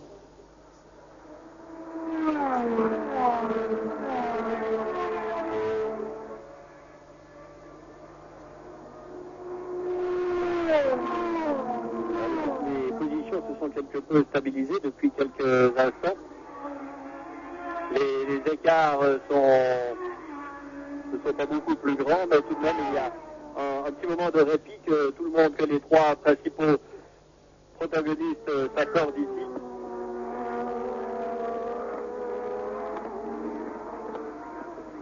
Et pour René Arnoux se battre face à en Italie, cela est sans doute une charge énorme et René Arnoux est en train de prouver, mais cela n'était pas nécessaire, qu'il a vraiment le niveau, le talent d'un très grand champion. Il y a beaucoup de personnalités ici présentes ici à Imola. Je citerai par exemple Marco Lucchinelli, qui est champion du monde motocyclisme en catégorie des 500 cm3. Je citerai aussi Jackie Stewart, qui est un habitué des circuits. Niki lui, est reparti, vous étiez là pendant les essais. Il y a également James Hunt, ancien champion du monde, c'était en 1976. Et puis, il y a une photographe d'un genre un petit peu particulier. Elle s'appelle, tenez-vous bien, Gina Lollobrigida. Et c'est, on le sait, une passionnée de photographie. Elle a estimé que la Formule 1 était un sujet tout trouvé. Et elle est là. Et je peux vous dire qu'elle est au moins autant photographiée que les pilotes. Et cela dit, je préciserai encore qu'elle m'a gentiment confié que c'était son deuxième Grand Prix il y a de cela quelques années. Elle avait déjà été à Monza. En tout cas, je pense qu'elle ne doit pas regretter le déplacement en ce moment.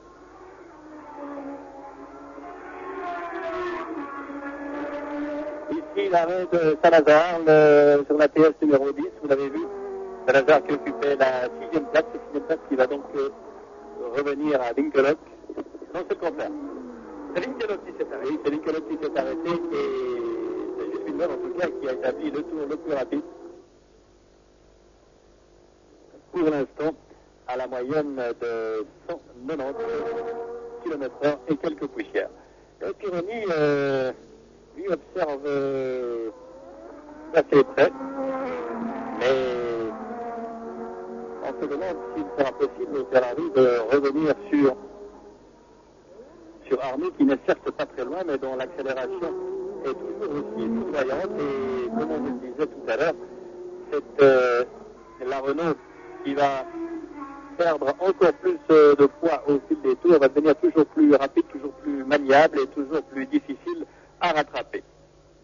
On en est en ce moment on arrive au 40e tour, c'est-à-dire que maintenant les 2/3 de la course ont été couverts, encore 20 tours de circuit de 5 km, encore exactement 100 km à parcourir, et Villeneuve va attaquer Pironi.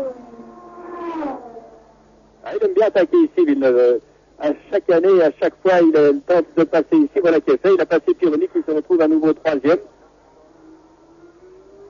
Je pense qu'à quelques kilomètres d'ici, dans un petit village, enfin, dans une petite ville qui s'appelle Modène et qui est peut-être la mecque de l'automobile, du sport automobile pour beaucoup, c'est un vieux monsieur de 84 ans qui est assis devant son poste de télévision et qui doit frémir en voyant ces images. Ce vieux monsieur s'appelle Enzo Ferrari.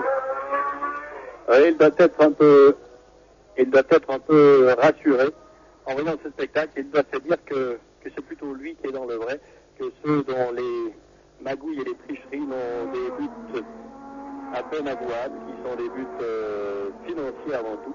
Mais cela serait bien de se méfier car les commanditaires, les sponsors, autrement dit, dont certains ont exigé, par exemple, le sponsor de McLaren a exigé que McLaren se présente à Imola. McLaren ne s'est pas présenté, à rester du côté, à opter pour le boycottage. Eh bien, il se pourrait que McLaren se soit mis en rupture de contrat.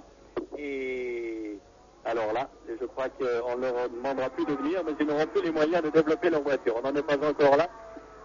Et une fois encore, je crois que tout devrait trouver une solution à Casablanca la semaine prochaine, à la réunion plénière mondiale de la FIA. Mais là, certainement, il y aura un vainqueur et un vaincu. Je ne crois pas, à la vue du spectacle que nous avons maintenant, qu'il n'y ait que des vaincus, que ce soit toute la Formule 1 qui se retrouve KO dans cette histoire. Je ne crois pas, car sur la piste, à chaque fois, et aujourd'hui peut-être plus que jamais, les pilotes nous démontrent que c'est encore le Sandri, mais ici Pironi est attardé tout à coup, je n'ai plus vu Pironi. Il vient de concéder un terrain considérable. On va s'inquiéter du sort du pilote français. Ah, le voilà. Oui, mais il a tout de même concédé une petite centaine de mètres, en tout cas. Et Gilles Villeneuve, lui, peut-être Pironi n'est-il très levant le pied pour une raison de climatique peut-être. En tout cas, selon lui, il est tout à fait impossible d'en savoir la cause dès maintenant. Oui, on sait que pendant les essais, les Ferrari ont connu différents problèmes de pneumatique, et tout particulièrement avec le pneu arrière droit, qui avait une tendance à s'user beaucoup trop rapidement.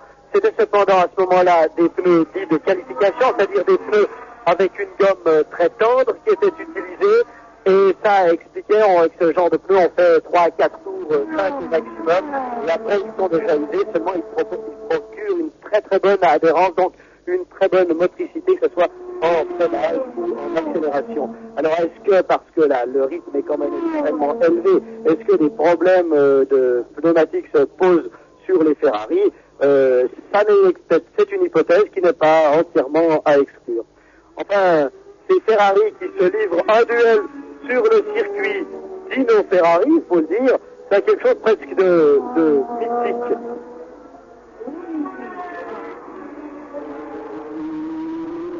Sébastien Villeneuve, lui, a refait presque tout le terrain qui le séparait de Arnoux,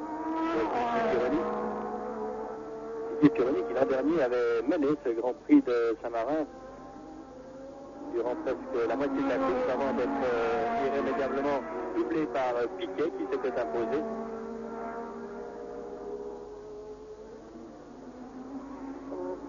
Villeneuve ne renonce pas du tout à son idée de prendre encore une fois l'avantage sur Arnoux. Non, je crois qu'il faudra attendre le tour de mer pour qu'il renonce. Effectivement, c'est un bâton comme on les aime. Et il va bientôt venir attaquer Arnoux, peut-être à la Tolda, mais la motricité de la Renault est vraiment supérieure à celle de la Ferrari, que Villeneuve a très bien pris le sillage de la Renault. Et il y a tout de même une dizaine de mètres qui séparent les deux voitures. Cela est peut-être trop pour pouvoir bénéficier pleinement de l'aspiration. Oui, ce n'est pas ici qu'il va attaquer. Je vous dis que le long du circuit, le public est absolument emballé, enthousiasmé. Il applaudit très sportivement, que ce soit Arnoux, que ce soit une Ferrari qui soit en tête. Il applaudit à chaque dépassement. Il y a un enthousiasme de la part de la foule. C'est absolument fantastique et ça nous réconcilie vraiment avec la Formule 1. Quel spectacle, c'est merveilleux.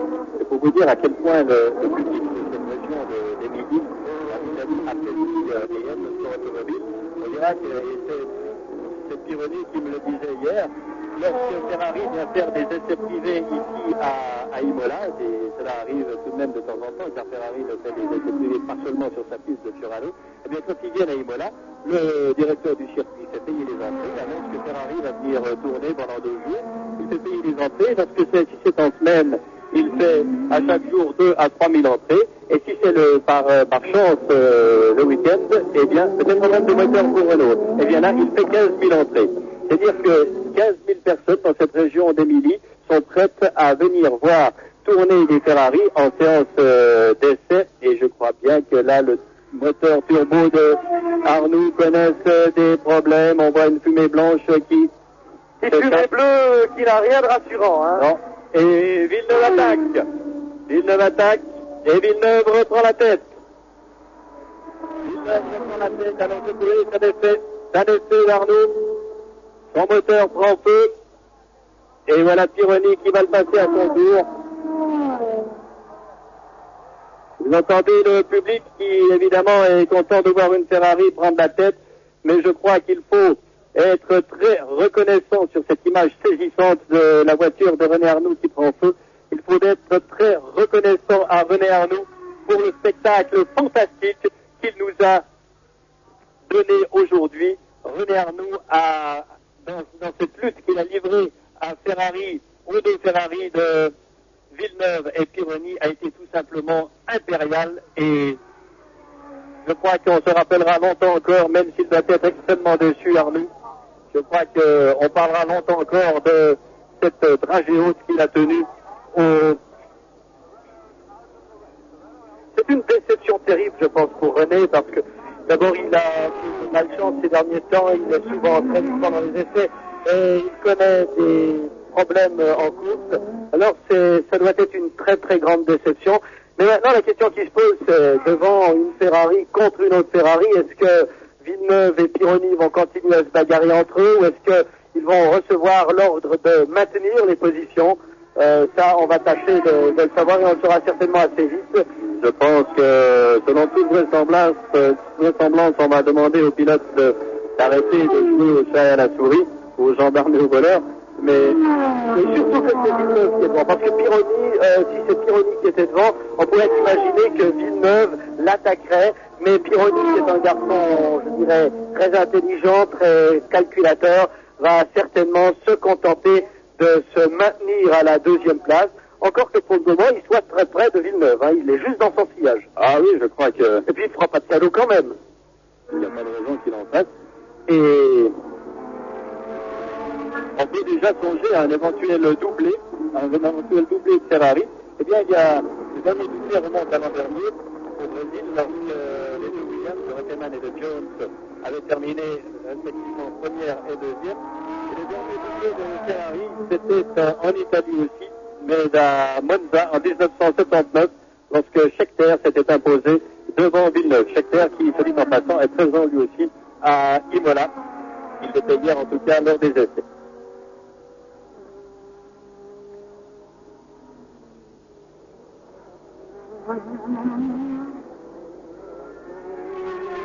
Oh, vous l'avez vu, c'est Pironi qui prend la tête, Villeneuve est sorti trop large, on verra sans doute un ralenti. On verra sans doute un ralenti tout à l'heure, mais voilà Pironi qui prend la tête.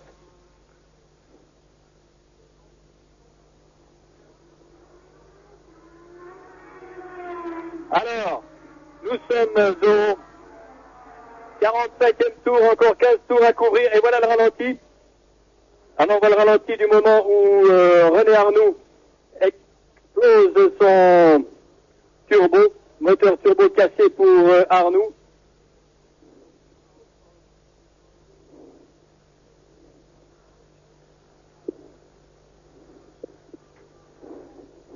Et ici, Pironi a donc pris la tête maintenant, le classement, Pironi, Villeneuve, Alboreto. Et la course n'est pas finie, on peut imaginer que Villeneuve reviendra peut-être sur tout est possible, bien sûr.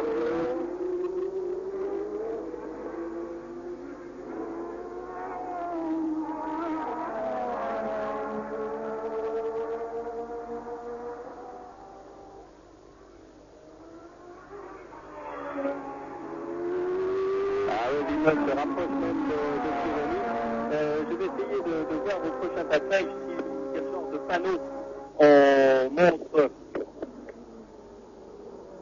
au pilote de Ferrari, et Roland Christian viendra nous le confirmer tout à l'heure puisqu'il est parti aux informations au stand de Ferrari.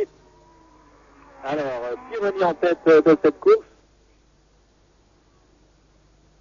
Et ici, un concurrent qui va doubler, ce sera Jarier, je pense. Oui, c'est Jarier. Alors, apparemment, on n'a pas montré de panneau demandant aux de ne pas se gêner, de ne pas de maintenir les positions. C'est-à-dire que toute l'attitude l'aurait permise maintenant. Et effectivement, Gilles Villeneuve, connaissant son tempérament, eh bien, je doute qu'il, même s'il s'agit de son coéquipier, et finalement, cela reste tout à fait dans l'esprit de la course, je doute que Gilles Villeneuve s'en vienne. Voilà, on a revu le ralenti du moment où Villeneuve est sorti trop large, ce qui a permis à Pironi de le passer au virage de l'Aqua Minerale.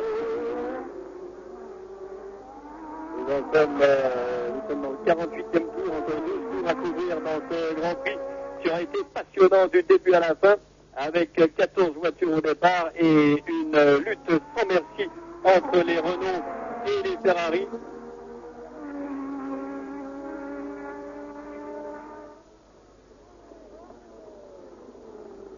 Ah là.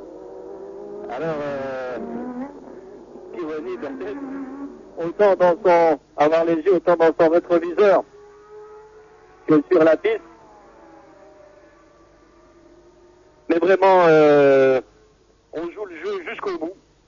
Et je pense que le public se régale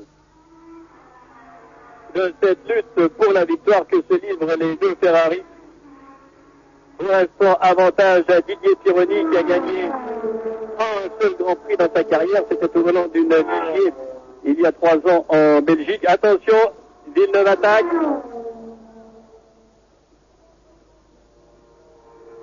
Ah, ils vont quand même pas se sortir. Non. Mais attention, on a tout de même à ne pas trop jouer avec le feu. Je crois que Villeneuve va reprendre le commandement. Oui, voilà qui est fait, mais il a mis 2 roues dans l'air. Alors Villeneuve reprend la tête.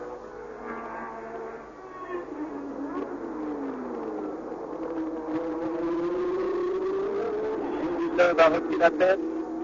Et je crois plus ou moins déceler que les faveurs du public, les faveurs de la cote d'amour du public pour les deux pilotes Ferrari vont plutôt à Villeneuve qu'à Pironi. Non pas que Pironi ne soit pas adulé en Italie comme tout pilote de Ferrari, mais tout simplement parce que Villeneuve est chez Ferrari depuis plus longtemps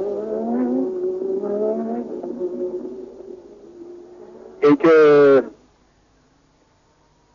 sa façon de conduire très spectaculaire, très généreuse, c'est monsieur 120%. Et bien cette façon de conduire convient particulièrement au tempérament des Italiens. Alors je crois que cette fois c'est pas terminé parce que Villeneuve ne va pas beaucoup lever le pied pour autant. Mais il me semble que les positions soient acquises maintenant, car Pironi ne donne pas l'impression de vouloir ou de pouvoir revenir très fort sur Villeneuve, mais vous savez que Villeneuve est passé un peu maître dans l'art du tête-à-queue, dans l'art de la petite erreur, de la petite touchette, de la petite sortie de piste dans l'air, comme tout à l'heure du reste, et que Pironi ne se ferait pas faute d'en profiter si l'occasion se présentait de remporter son deuxième Grand Prix, le deuxième Grand Prix de sa carrière. Gilles Villeneuve, lui, qui dispute aujourd'hui son 66e Grand Prix, a remporté 6 courses, 6 Grands Prix de Formule 1 dans sa carrière. Le premier, c'était chez lui au Canada en 1978. Puis en 1979, il s'était imposé 3 fois. Aux États-Unis, à Long Beach et à Watkins Glen aux États-Unis également. Et puis en 81, l'an dernier, première victoire européenne. Première victoire européenne à Monaco, suivie 15 jours après de la victoire en Espagne. Depuis lors, plus de victoires de Ferrari, plus de victoires pour Villeneuve.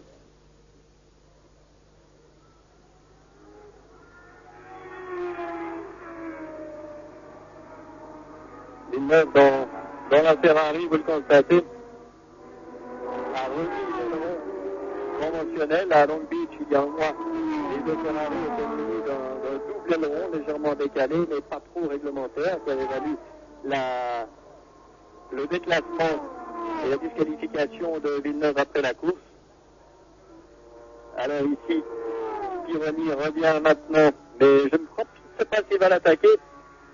Roland, je pense que vous arrivez des stands Ferrari, alors est-ce que on vous a informé au sujet de la politique de course? Oui, j'ai demandé à Piccinini s'il allait donner des ordres à ses pilotes et il a dit la seule chose qu'on peut faire, c'est donner des ordres de bon sens. Mais imposer un classement dans les circonstances actuelles, c'est absolument impossible. Il faut seulement espérer, dit-il, que le bon sens l'emportera. Et je crois que c'est effectivement ce qu'il faut faire. Villeneuve devant Pironi, disons la fougue de Villeneuve et le côté caractère calme et réfléchi de Pironi, ça me paraît la situation du bon sens. Il semble aussi, et surtout que je ne pense pas que Ferrari dispose d'un panneau sur lequel il était écrit un peu de bon sens, messieurs, s'il vous plaît. Je ne pense pas que c'est un panneau, je ne l'ai jamais vu en tout cas. Le seul panneau qu'on voit chez Ferrari maintenant, c'est Gilles 1, Pironi 2 à 3 dixièmes de seconde et Alboreto 3, c'est écrit Albo à 38 secondes. C'est la seule chose qui est actuellement affichée chez Ferrari et c'est la seule chose qu'on montre à ces voitures lorsqu'elles passent comme maintenant devant les stands. Petit détail encore d'abandon, ou plutôt d'ennui pour Winkelhock. Il a eu des problèmes d'allumage, on lui a changé les bougies, il est reparti. Le voilà d'ailleurs Winkelhock, maintenant attardé. Et selon le pointage, je crois qu'il devrait être un sixième. Saint-Lazare est en 5. Ah, Pironi? Non. On a cru qu'il allait vouloir bénéficier et profiter du dépassement pour reprendre le commandement de la course. Ah, Pironi s'est bien rapproché de Villeneuve maintenant. Et quelque chose où je pensais que tout n'est pas terminé. Et que peut-être dans le dernier tour, on aura droit à un spectacle supplémentaire. En espérant bien entendu que les deux pilotes qui s'en donnent à cœur joie ne vont pas s'entre-éliminer. Ce qui serait regrettable. Et là, on pourrait les accuser d'un peu de légèreté, d'avoir trop fait joujou. Et peut-être aussi la direction de Ferrari pour ne pas avoir imposé le maintien des positions. On n'en est pas là. Et les Ferrari semblent très bien partis pour le doubler. Mais si Pironi reste comme ça très près dans les roues de Villeneuve, il risque de pousser le Canadien à la faute. Et c'est Alboreto que l'on vient de voir passer, suivi d'une... Voici Alboreto, on va le chercher. Alboreto, le troisième de la course. Alors, est-ce que Kevin sera enfin satisfait? Non, je ne pense pas. Je pense qu'il va, selon son habitude, proposer une réclamation supplémentaire qui sera très probablement repoussée. Et Pironi prend la tête. Pironi en tête. Alors, le bon sens est oublié. Le bon sens, pourrait nous dire Pironi avec son ironie habituelle, le bon sens, c'est le sens de la piste. C'est le seul qu'ils connaissent. Mais franchement, quand je vois ces images, je ne peux pas m'empêcher de penser, est-ce qu'ils jouent ensemble? Vraiment, on se dit, est-ce que, je ne peux pas imaginer quoi que ce soit avant, mais est-ce qu'ils ne font pas un petit numéro quand même pour faire bouger? C'est tellement incroyable, c'est tellement fantastique que ça dépasse les mesures de l'entendement. Je dirais que ça dépasse le bon sens. Je pourrais peut-être en parler à M. Piccinini chez Ferrari pour lui demander un peu plus de détails quant à cette notion de bon sens. En ce moment, c'est surtout la notion de la bonne trajectoire qui prédomine.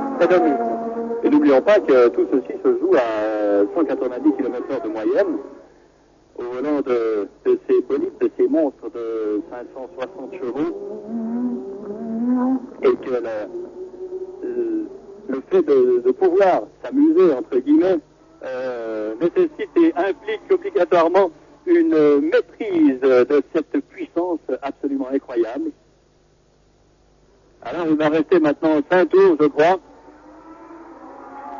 6 tours. Voilà, on voit d'ailleurs les stands qui montraient ça voulait dire Didier, qui revient en tête.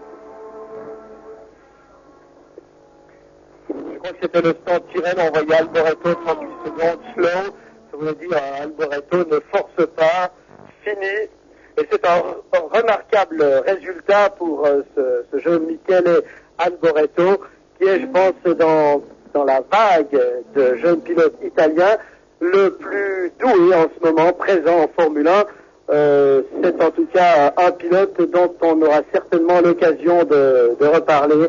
Il faut surtout souhaiter qu'on ait aussi très souvent l'occasion de le voir en déjà en Formule 3 et en Formule 2. L'an dernier, il pilotait une Minardi avec un moteur Ferrari, si je ne me trompe pas, mais un moteur Ferrari, non pas Ferrari, qui est fait par un artisan italien qui n'a rien à voir avec le génial, brillant constructeur de modèles. Et maintenant, cette saison est entièrement axée sur la Formule 1 et sur les courses d'endurance dans le cadre du championnat du monde des marques où il pilote une Lancia Turbo. Alors Pironi toujours en tête et cela justifie en ce moment pleinement les prédictions d'un mage qui a annoncé, et la presse italienne s'en est fait l'écho par des titres énormes, puisqu'il a annoncé jeudi la victoire de Pironi dans ce Grand Prix de Saint-Marin. Eh bien pour l'instant il a raison. Espérons pour lui que la suite ne l'apportera pas de démenti, et surtout espérons-le pour Pironi, sans que nous ayons de préférence particulière pour Pironi ou Villeneuve. Les deux sont des pilotes éminemment agréables, sympathiques, disponibles envers les journalistes et envers le public aussi.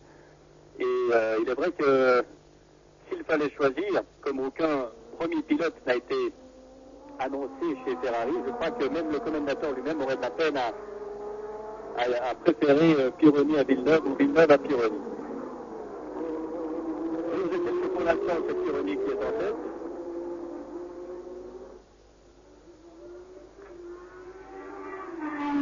À l'inverse, ce succès des Ferrari, ce succès vers lequel en tout cas les Ferrari semblent s'acheminer, c'est aussi un échec, parce que tout de même il y a eu 2 abandons, et les 2 abandons sur ennui mécanique. La fiabilité manque encore ici au Renault, alors qu'elles étaient sur un terrain où elles avaient nettement dominé pendant les essais. Là, il y a un problème dont on discutera certainement dès lundi au sein de Renault Sport. Et bien, si Didier Pironi devait mener sa course à la victoire, il s'agirait, je vous l'ai dit, de la 2e victoire de Pironi dans une épreuve comptant pour le championnat du monde des conducteurs. La première fois, c'était en Belgique en 1980 et non pas 79 comme je vous l'ai dit. C'était imposé au nom d'une Ligier à moteur Ford. Auparavant, et là, attention, Villeneuve qui attaque. Ah non, mais il s'est bien rapproché, et vous voyez que Pironi, lui, s'est rabattu un peu plus vite vers l'intérieur pour empêcher Villeneuve de le passer à ce moment-là. Auparavant, Pironi a commencé sa carrière en Formule 1 chez Tyrrell, dont il a défendu les couleurs en 1978 et 1979, en 80 il était chez Ford, et puis à partir de l'an dernier chez Ferrari, pour ce pilote il a eu 30 ans le 28 mars dernier, et qui, à ce jour, a disputé 64 Grands Prix. Une victoire donc pour l'instant, une 2e place également en France en 80, et 5 fois 3e, donc 7 podiums pour l'instant pour Didier Pironi, qui va sans doute obtenir un 8e podium aujourd'hui. Reste à savoir s'il sera sur la plus haute marche à droite du Canadien Gilles Villeneuve.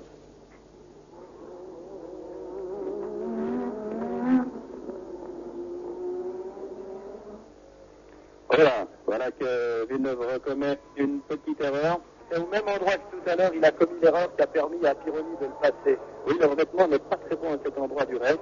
Oui, et dès que l'on déborde, on arrive sur le terre-plein, il provoque un manque d'adhérence, donc un ralentissement. On le voit d'ailleurs très bien. Là d'ailleurs, il effectue une trajectoire, je dirais pas très orthodoxe. Avec une voiture à effet de sol, arriver à se mettre en travers, à effectuer un dérapage contrôlé bien sûr, comme le fait Villeneuve, il faut être à la super limite. Hein. Mais Ce léger écart n'a pas porté à conséquence car Villeneuve se retrouve à nouveau dans les roues de son coéquipier.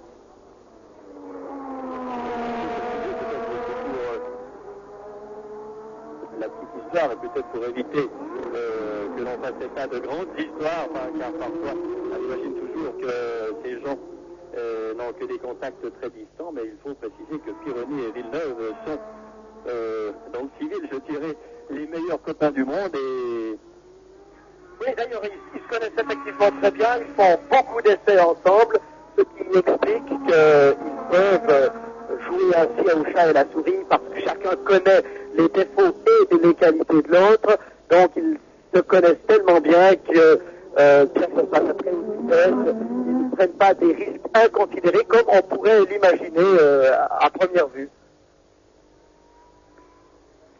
La 28 devant la 27. Pironi devant Villeneuve. Et les drapeaux Ferrari sont agités partout. Comme depuis le début déjà, mais maintenant encore bien davantage. Cette saison, Didier Pironi n'a pas connu de très bons résultats. Il a terminé... Attention, tentative de passer par la gauche. Non, il ne passe pas. Mais c'est très près, il ne faudrait tout de même pas se toucher et se sortir mutuellement. Ce dont profiterait Alboreto. Ouais, et Ken Tyrrell. Alors si une écurie de la Focat veut gagner ici, je crois qu'on ne pourrait s'empêcher de le commenter par un immense éclair. Alors Pironi, je vous disais, cette saison a terminé 18e en Afrique du Sud, 6e au Brésil à la suite des disqualifications de Piquet et Rosberg. Il avait abandonné aux États-Unis et il est ici en passe de remporter le Grand Prix de Saint-Marin. Encore 2 tours complets lorsque celui-ci sera bouclé.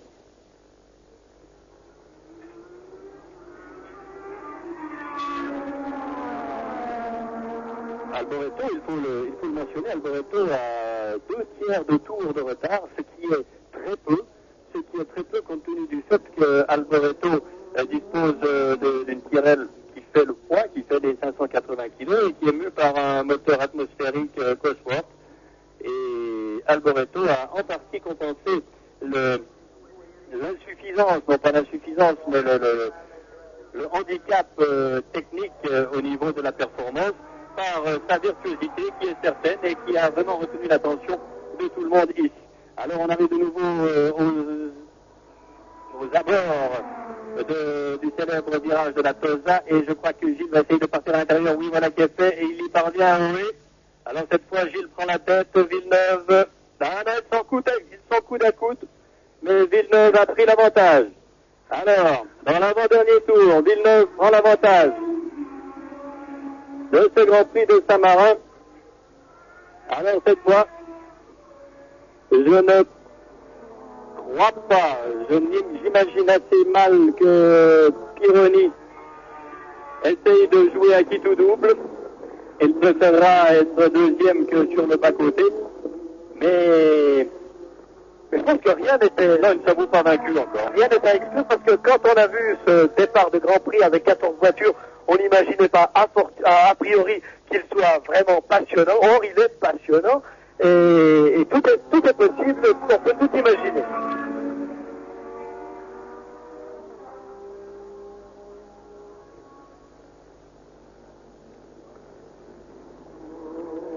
Alors, les voitures vont bientôt entrer dans leur ultime ronde. Encore 5 km et 40 mètres lorsqu'ils passeront la ligne. Et je crois bien que tout est dit cette fois, à moins que Gilles nous réserve un petit tête à queue dont il a le secret. On ne le souhaite pas, faut-il le rappeler. Et le dernier tour est entamé. Alors, 2 possibilités pour Pironi qui se met maintenant dans le sillage de Villeneuve, attaqué ici. Mais il faudrait qu'il déboîte maintenant. Ben oui, voilà que c'est. Ah, il a pris la tête. Pironi a pris la tête. Alors c'est fantastique parce que personnellement, je ne sais pas ce que vous pensez, Roland, mais moi je pensais qu'il attaquerait par l'autre côté. Il attaquerait par l'intérieur, il attaquait à l'extérieur. C'est une manœuvre très habile. Une manœuvre extrêmement habile de Didier Pironi. Je pense que Villeneuve, lui aussi, s'attendait justement à voir Pironi attaqué par la droite, alors qu'il a sauté par la gauche, il a déboîté d'un coup. C'est très très habile, très habile. Et maintenant, je vois plus de à moins que dans le dernier virage à gauche dans la descente, il risque le tout par le tout. Mais là, déjà, Après une opération kamikaze de Villeneuve, Pironi devrait gagner, mais on n'y est pas encore. Hein. Je crois qu'on a vu suffisamment de bouleversements dans ce Grand Prix qui fera date, et pas seulement pour les raisons qu'on vous a expliquées tout à l'heure, mais pour l'esprit sportif qui a animé essentiellement Arnoux, Pironi et Villeneuve. Eh bien, je crois que il reste 2, 3, 4 virages. Ce n'est pas le moment de se sortir, messieurs. Il reste 200, 300 mètres de course. La chicane. Encore un virage à droite et c'est terminé. C'est l'accélération maximale. Et là, c'est Pironi qui gagne. C'est Pironi qui gagne. Victoire de Didier Pironi dans ce Grand Prix de Saint-Marin. Une victoire fantastique que d'aucuns avaient prévu, il faut bien le dire. Oui, c'est vrai. Alors là, je crois qu'il faut le dire. En ce moment, Jacques Deschenaux touche le jackpot. Parce que dans le tiercé qu'on fait toujours en journaliste, eh bien, Jacques avait vu juste, on peut le révéler. Je ne sais pas combien il touche, mais il a vu juste. Il a mis dans l'ordre Pironi, Villeneuve et Alboreto. Alors, cette victoire de Pironi, c'est aussi un concept de Jacques Deschenaux qu'on va désormais appeler jackpot. Oui, notez que c'est avant tout la leur, hein, parce que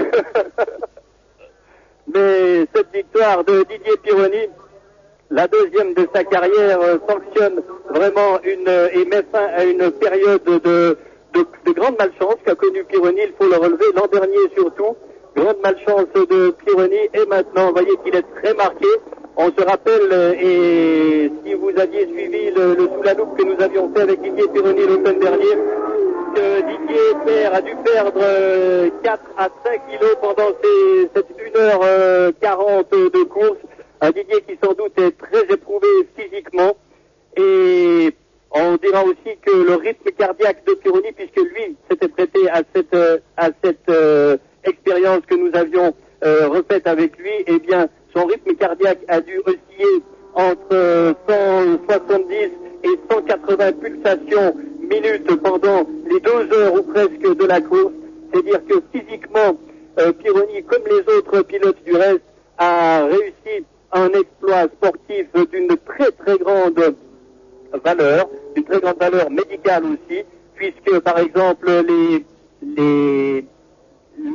au moment des freinages ou dans les grandes courbes, la déportance peut atteindre les 3G, c'est-à-dire que le corps de Pironi pèse 3 fois son poids.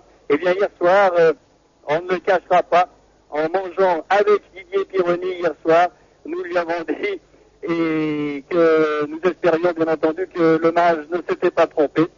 Et c'est tant mieux pour ce très sympathique et remporter de superbe façon le Grand Prix de Saint-Marin, ici sur le circuit d'Imola. Et une fois encore, on n'a même pas le sentiment d'être frustré car il y avait 14 voitures au départ seulement. Nous avons assisté à une course de toute beauté et je crois que cette course peut constituer une sorte de verdict et que messieurs Balestre, messieurs Eccleston, messieurs Frank Williams et tous ces gens de la FOCA dont la mauvaise foi est évidente et criarde, je crois que cette course et ce qu'elle a démontré devrait vous faire réfléchir et vous faire revenir à des sentiments meilleurs, à des sentiments animés par un esprit de sport vraiment qui doit primer dans la Formule 1. Les pilotes en tout cas, et tous les pilotes ici présents l'ont prouvé. Espérons que chacun, et la pression populaire également des amateurs de sport automobile qui sont comblés aujourd'hui, cette pression populaire devrait faire réfléchir ceux qui n'ont que de basses intentions au niveau de la compétition, motivés essentiellement par leurs intérêts financiers. Alors donc, doublé de Ferrari ici à Imola, nous allons, je pense, nous avons le temps, assister à ce que les Italiens appellent la premazione, c'est-à-dire la remise des récompenses à Pironi et à Villeneuve, mais je souhaiterais personnellement revoir le moment dans le dernier tour où Pironi a porté l'estocade définitive à Villeneuve, et je vous jure que pour se maîtriser, Ferrari, Gilles, Pironi, vous voyez que 3 noms, un seul combat, eh bien je crois que pour réussir la manœuvre que Pironi a réussi dans le dernier tour, eh bien il faut une maîtrise, une lucidité vraiment hors du commun. Eh bien, le drapeau de Ferrari va flotter très haut. Voici la tribune d'honneur où l'on reconnaît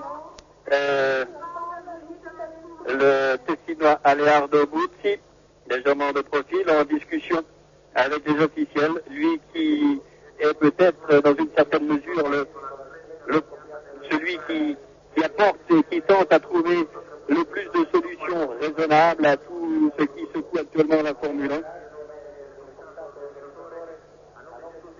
Et je crois qu'à quelques kilomètres de là, ici la voiture de Warwick, à quelques kilomètres de là, à Maranello, ce vieillard de 84 ans, qui est Enzo Ferrari, doit vivre peut-être un des moments les plus poignants de sa carrière, car vraiment, le spectacle que ces deux pilotes lui ont proposé, nous ont proposé, vous ont proposé, justifie de tous les sacrifices qu'il a sans doute consentis dans cette vie qu'il a entièrement vouée au sport automobile. Et voilà les 3 premiers. Alors, Didier Pironi avec la combinaison rouge, derrière lui Alboreto, Gilles Villeneuve n'est pas là. Je ne vois pas Gilles, mais croyez bien que ce n'est pas à la suite d'une déception que Gilles n'est pas monté sur la voiture. Peut-être n'a-t-il pas pu terminer son tour d'honneur, je ne l'ai pas vu. Ou alors on va le retrouver sur le podium. Et l'interview maintenant du vainqueur, je pense, de Didier Pironi. Comme nous avons le temps, nous allons essayer de l'entendre.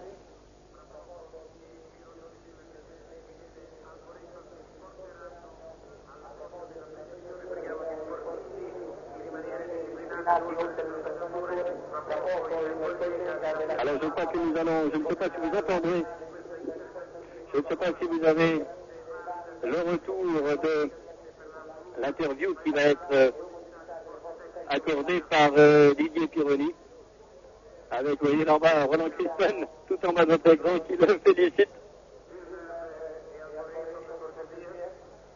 Et je demanderai à Genève de me préciser si l'on entend l'interview. Alors, vous n'entendez pas. Alors, on demande à Didier quel était le moment le plus difficile pour lui. Et alors, tandis que Didier dit que l'on doit, nous allons conclure malheureusement trop tôt. Rendez-vous dans 15 jours pour le Grand Prix de Belgique, ici.